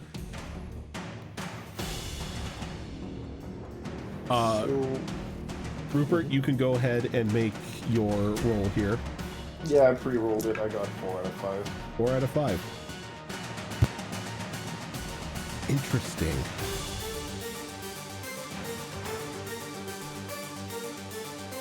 Almost as if it was destined by fate. As soon as the goose lands back down, you take aim and you fire, and he's whipping the stick back and forth, like just taunting Robin as the... Are you firing an acorn, or what are you firing at him?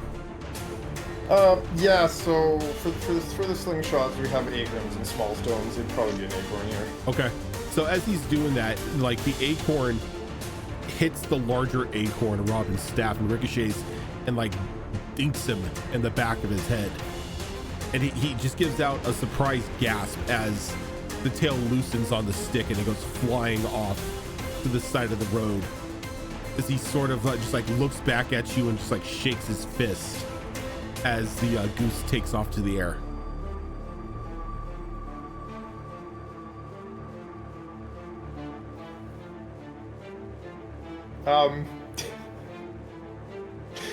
Rupert will still have a reaction of recoil when he shakes his fist at him. He still has a bit of a, like kind of reaction where he'll recoil a little bit, but he'll still try to like make a bit of a scary face, a scowl, which he'll probably fail miserably attempting. But yeah, he's still trying to give it that face of slightly angry, cheek puffed mouse, I guess, look. And he kind of looks and he says, that thing was terrifying.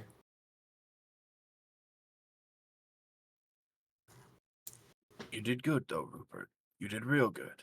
I think I got lucky, but you did great. I think it saved the stick. It. Robin will give Rupert a bit of a thankful pat on his shoulder as he walks by him to go retrieve his stick. This, by the way, like you can see means the world to Rupert. His entire like face just lights up.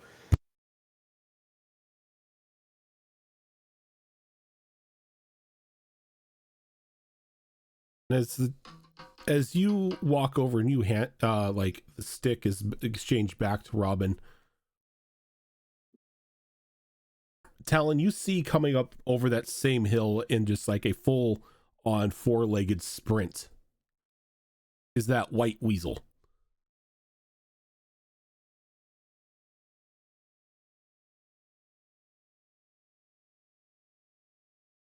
As he's running, you just hear him call out, "Make way!"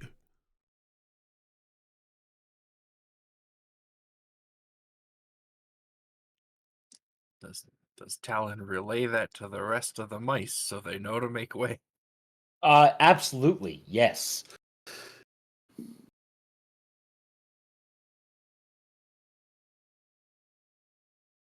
I will try to get everybody out of the way.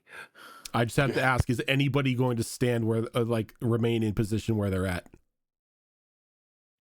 I don't want to get trampled. No, moving off to the side of the path. Diving in the bushes. Yep, moving off. Probably a somersault roll off into the bushes.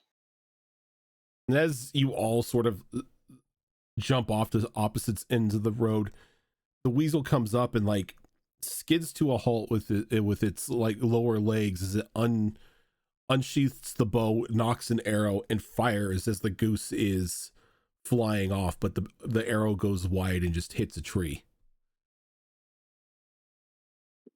He mutters a silent curse under his breath.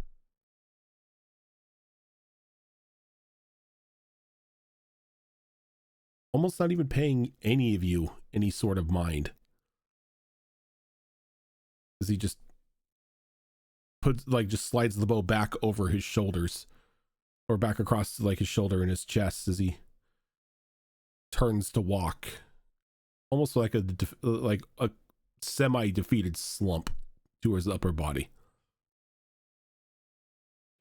Oh, hey there, friend. Don't make your exit so soon. I don't have time. If you're in a bit of a pickle, perhaps we can help. I doubt it. Why don't you try us first? Mouse, You did I've had shoot at one of us after all. Mouse, I've had a very rough week. Very sleepless week. Guarding a cargo that was just stolen from me.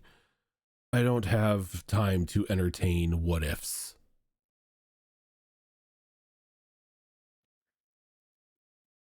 Well, if you're on the hunt, you know there's safety in numbers, right? I am not a hunter. So you're a bowman, but not a hunter.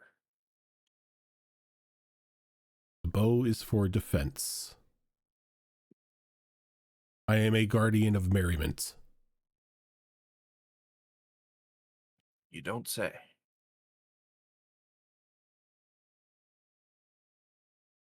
None of you found it odd that I didn't try to turn your companion into a pincushion after I fired one arrow. Oh, we found it very odd. That's why we investigated. By the way, I wasn't aiming for you. I thought you were, well, he kind of points off to the like ever-growing distant silhouette. Not a means to participate in your wars with the weasels. I find that sort of thing petty. Then you're in good company. We're not looking for a fight. Quite the contrary, actually. I think we might have the same goals that you do. We're on our way to escort a rather important figurehead. Father of Merriment himself. Well, you found one of them. Though I'm Perhaps you not can- sure I'm your Father of Merriment.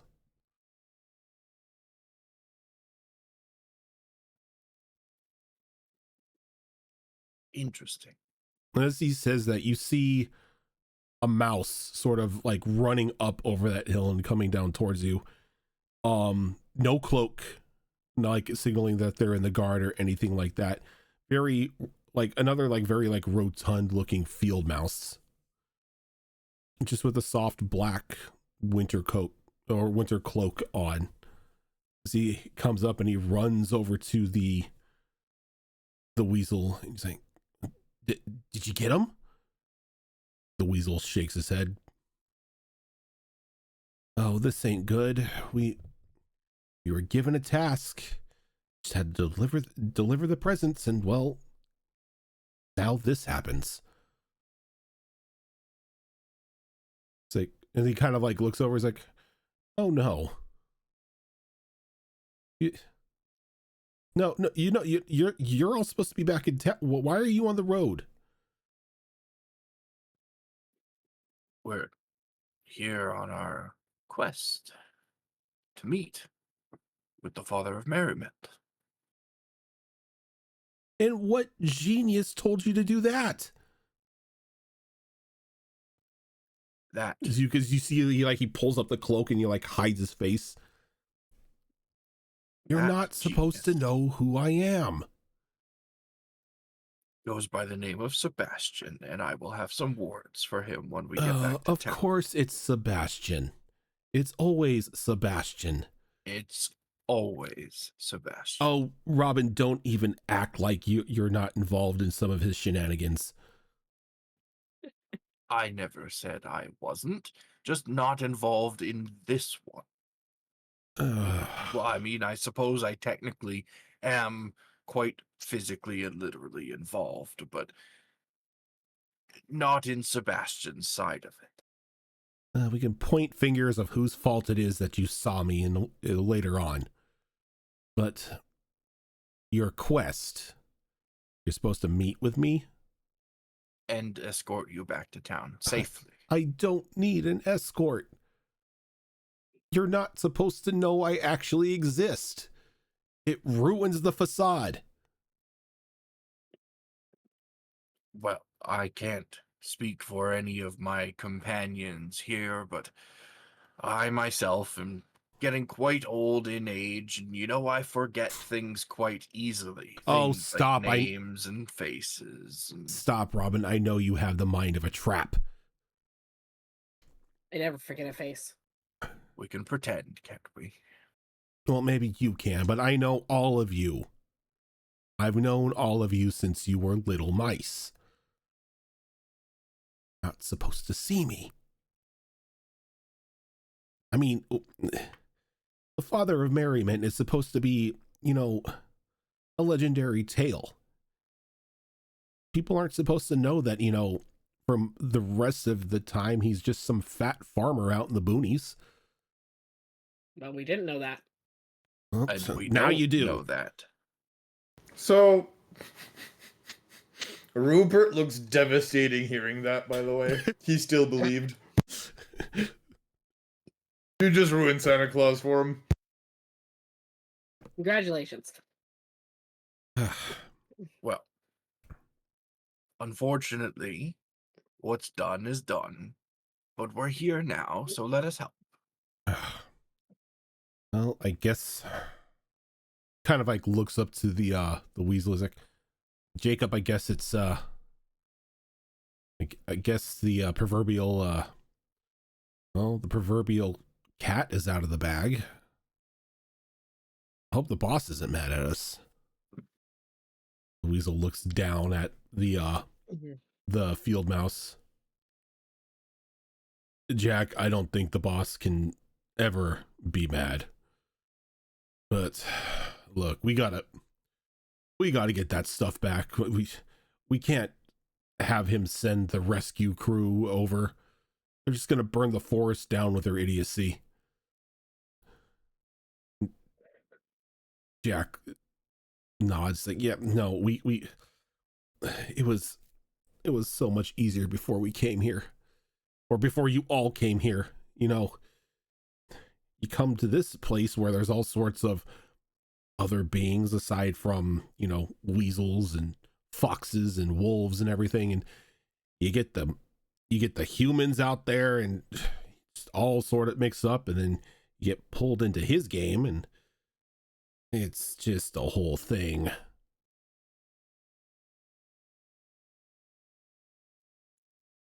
It's a whole thing that we're happy to help straighten out for you. Yeah, well, we might as well wait for the third to show up. I mean, she's gonna be mad if we ditch her. Jacob looks over and says, honestly, I would prefer if we ditch her. She's a little too festive, to say the least.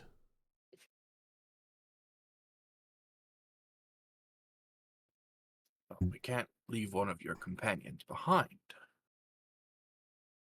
No, but well, once you meet her, you may have a different opinion. You can never be too festive at this time of year.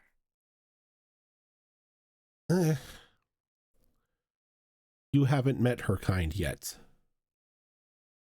She's the first, I guess, you'll meet. Be prepared. She looks a little strange. Not one to judge. Oh, I'm not saying, you know, we're judging. We're just saying that she looks strange. Well, until your companion arrives, I do believe we have something of yours. Jacob, was it? And I'll go over to Squeakers and untie that arrow from them and take the silk off of it and hold it out. Ah. He takes it. He's like, it's still in good condition. And he just puts it back into the quiver. Impressive craftsmanship. Boss doesn't go cheap on the weapons.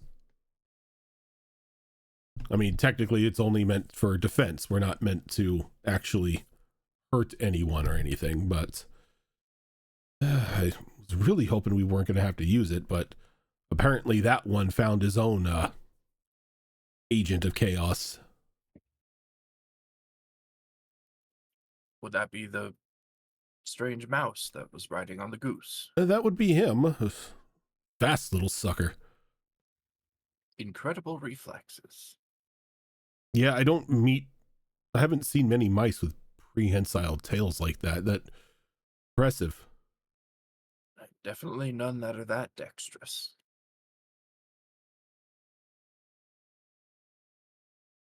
As you're sort of having this conversation, another individual comes up over the hill and sort of runs and stops right next to Jack. A little bit taller than him, almost the same size as Jacob, but they're like completely covered from like head to toe in this like long, like brownish cloak. Did you get him? Both Jacob and Jack shake their head. No, he got away for now. She kind of looks over at the rest of you. He's like, they're not supposed to be here. You want to make them disappear? And Jack's like vigorously shakes his like, no. None of that disappearing, none of that sleepy stuff. They're fine. They're helping us out. It's like, okay. I mean, if you change your mind, just let me know. Just, a little poof and they can all just pass out.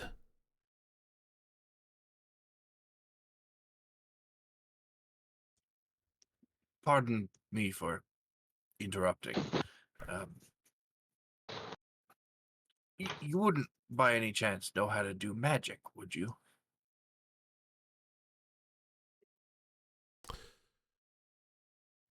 Well, yeah, all my kind can. I don't believe I've met one of your kind before. No, you wouldn't have. You mice are you mice are resourceful, but really horrible at looking up. Well, most of what gets us are kind of on eye level, except for the birds. But we stay under cover from the birds. Mostly. Not always. It can be messy sometimes. But yes, I can do magic. Us fairies can always do magic. A fairy. How interesting. As well, and she just like undoes the robe, and it's just what you would think a fairy would look like. Very like flowing, like purple and pinkish dress, and these large, not large, but these shimmering like butterfly wings on her back.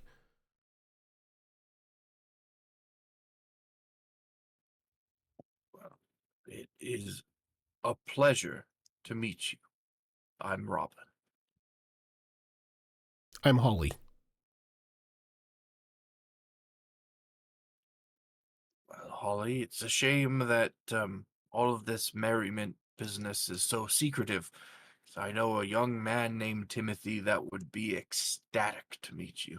Oh, no. Technically, as a representative of Merriment, I am a little bit above the rules if, things happen, but we are under direct orders not to engage with the mice at this point in time. We don't know a lot about you. We don't know how you would react to us or react to what we can do. We don't even know if you're capable of using magic. So, we try to stay away. We try to keep our distance. Every now and then we see you running around on the forest floor, but, we tend to keep our distance. Normally when I'm not out and about, giving presents to people, I'm a librarian.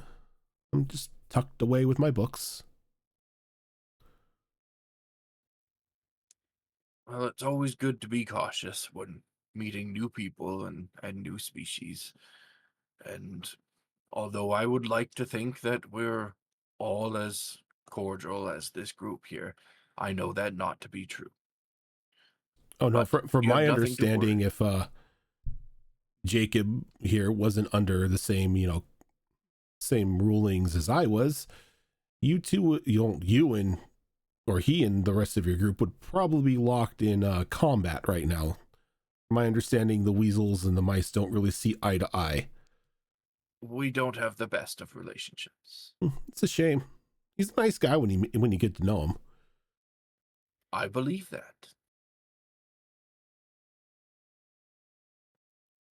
But you don't have to worry about us butting heads or anything.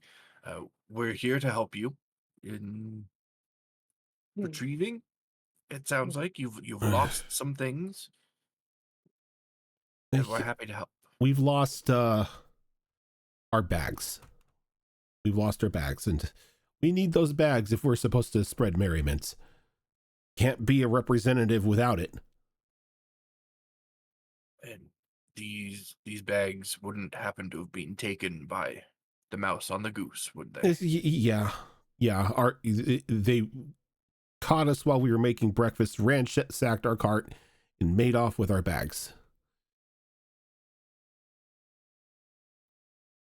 Well, I'm not exactly adept at tracking things that have taken to the sky, but we did all see the goose head in that direction. As well, if you're going to be helping us, that would be great, because we technically can't do anything to the mouse. I mean, he's technically not supposed to be in the game. I mean, the goose does this all the time, and if anything happens to the bags or anything to the representatives, one of the rescue teams are sent out and they're supposed to take care of it. But this is new territory for a lot of you. So I don't know if we want the rescue team here. They get a little chaotic. So how about this? And she looks over to Jack. She's like, Jack, you got those little pins, the deputized people, as he said. Swear he knew this was going to happen. Jack's like, oh, right, the pins. And he like walks over and he's like, okay, right. I don't know what the whole method, not the method, but the whole ritual is for this, but he walks over and he starts clipping on these pins onto like the collars of your cloaks, and each of them is like a little raccoon head.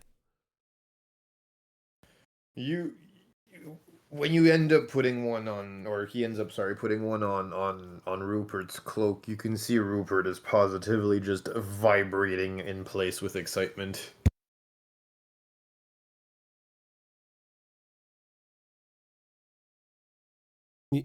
You okay, Rupert? Oh my god, oh my god, oh my god, oh my god, oh my god, this is awesome. Right. I forgot how excitable you are. Getting deputized by people from the, them. It's awesome. Yes, I guess it would be awesome. Now, with those pins, you now act as a deputized branch of the rescue department. Forget whatever mission you had. I mean, technically it was supposed to be to escort me, but now it's to get our bags back. Your mission is to track down this Goose, mouse that is riding him, and to bring our bags back by any means possible. Though I'm not one for violence, so if you have to fight, make sure you don't kill anyone. I mean, this is supposed to be a season of merriment, not, war. So knock out. Beat up to an inch. As long as they're still breathing and they can still be alive, that is all I care about.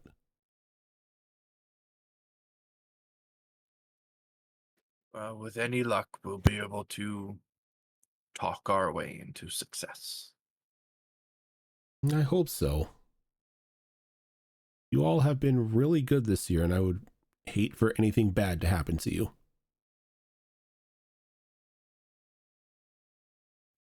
If I didn't know you were a guardian of merriment, I would almost think that was a threat. Oh no, I'm not making a threat. I'm just worried about what you're going to have to face. I understand.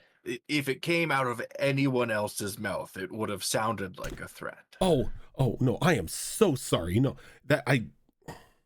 I'm not good with words.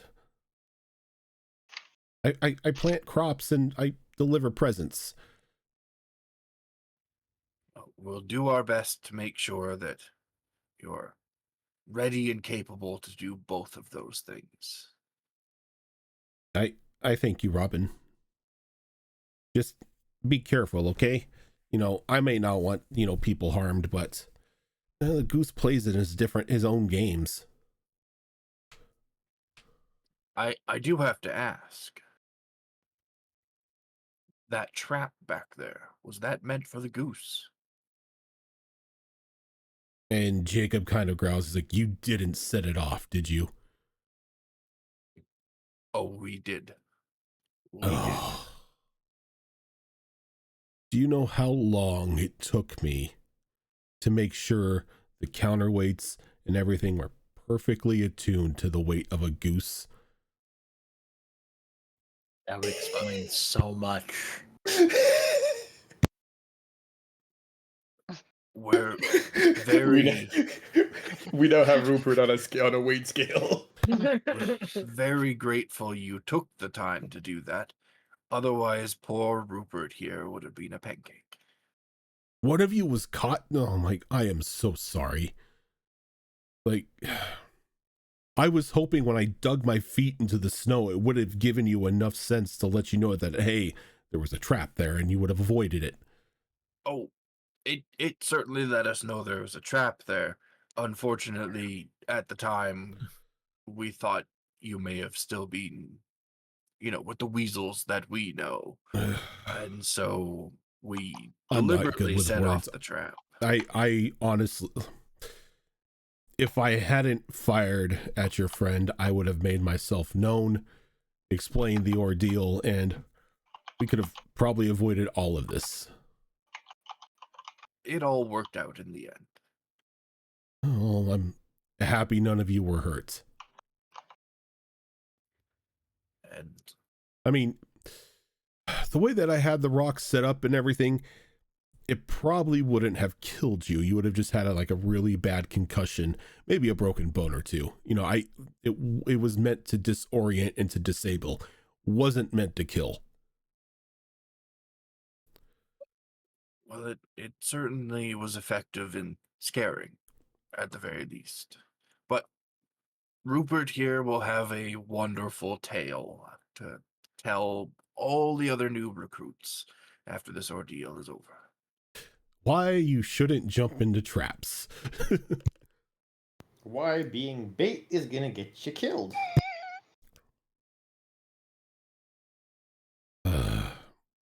Well, we have our own things we got to take care of. As if you're going after the goose, we got to get the wagon and everything back up and running. Kind of damaged, but gives us the project to focus on while you all head out and do the dirty work. If we're able to retrieve your goods, shall we head back this way to meet up with you? There's a small rest stop out not too far from here, correct? That's correct, yes. Let's go ahead and meet there.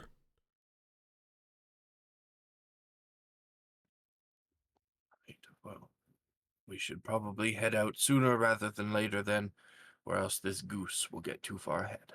We're not back in a couple days. We're going to have to put the call in, and then rescue team's going to have to come in, and well, I don't want that to happen. I have all the confidence in the world in these young guard mice here that we'll get the job done quite quickly and without violence. Huh? Well, maybe a little violence. Defensive violence. That works. Excuse me, the mouse on top of the goose, do you know its name or anything about it? Honestly, no. He just started laughing like a maniac and grabbed the bags as he hopped off the goose. We tried to stop him. He disarmed Jack and Holly and easily just avoided the arrows I shot at him. Made off with the bag, called us a bunch of suckers, and then the goose ran off.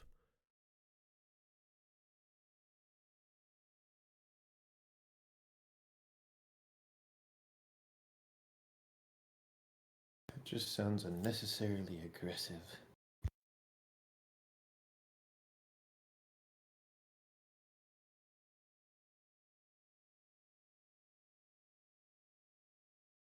Well, I think it's time we need to get going. Jack, Holly, let's go. Let's leave these guard mice to their work.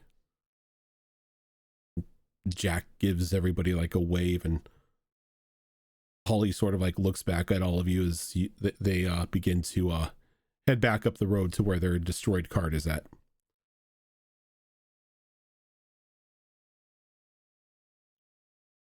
Well, who here feels like trying to track a flying creature? I assure you, those are not skills that I have.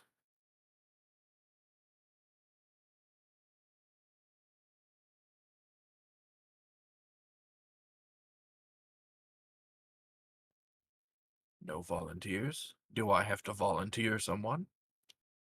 I can try. That's all I can ask of you. What skills do you have? Me? Yeah. Of it in the useful variety, scout, forest wise, and path wise.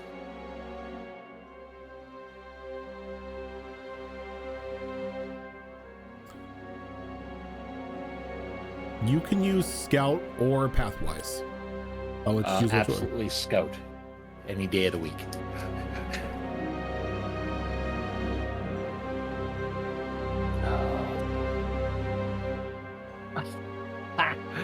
Five successes. Oh, yeah, 5. 5. So you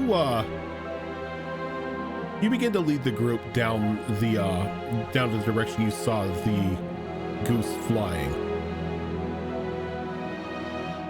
And almost, well, counting your lucky stars, you begin to pick up every now and then signs of feathers that have been dropped by this bird.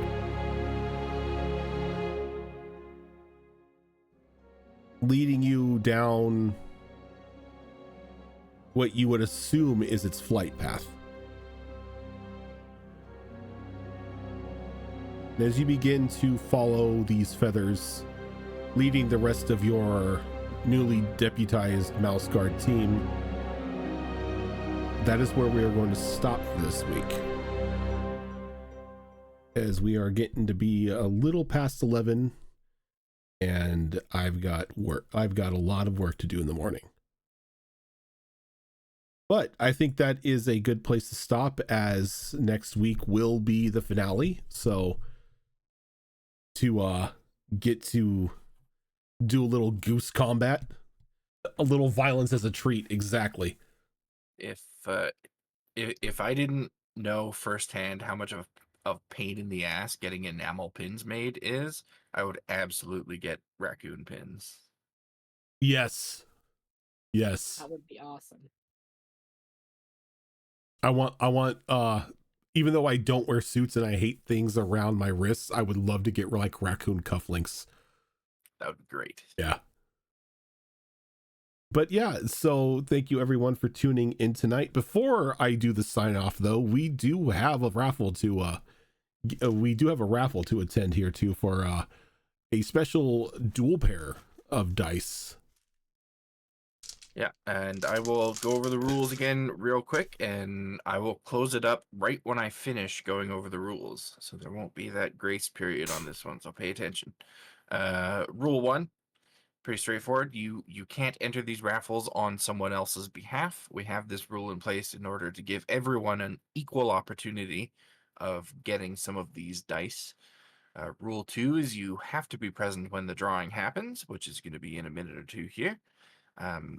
And if your name is drawn, you have to be able to tell us what it is that you won. Something as simple as dice or math rocks is sufficient. Don't read too far into that one. Rule 4 is that you must be a member of our Discord. If you're not, you can use the ! Discord command to get an invite link. I believe it is also in the info panels down below. We use Discord to verify that you are who you say you are, and then also to later contact you for your shipping information. Rule number 5 is that you cannot win more than once within a week, and you cannot win more than twice total. However, this particular giveaway is exempt from that rule. And as a quick side note, as I mentioned at the beginning of the stream, these dice will likely not be shipping out until like end of January, possibly even February. Not only due to the holiday shipping rush, but Canada Post is on strike right now and have been since, I think, November 15th. So until that is resolved, there will be no shipping happening, obviously, because there's no post office. So when I am ready to ship these dice out, that's when I'm going to start contacting folks on Discord to get their shipping information. So if you don't hear from me about it before then, don't worry. It hasn't been forgotten. We just haven't been able to ship them out yet. So I'm going to close it up here and draw a name.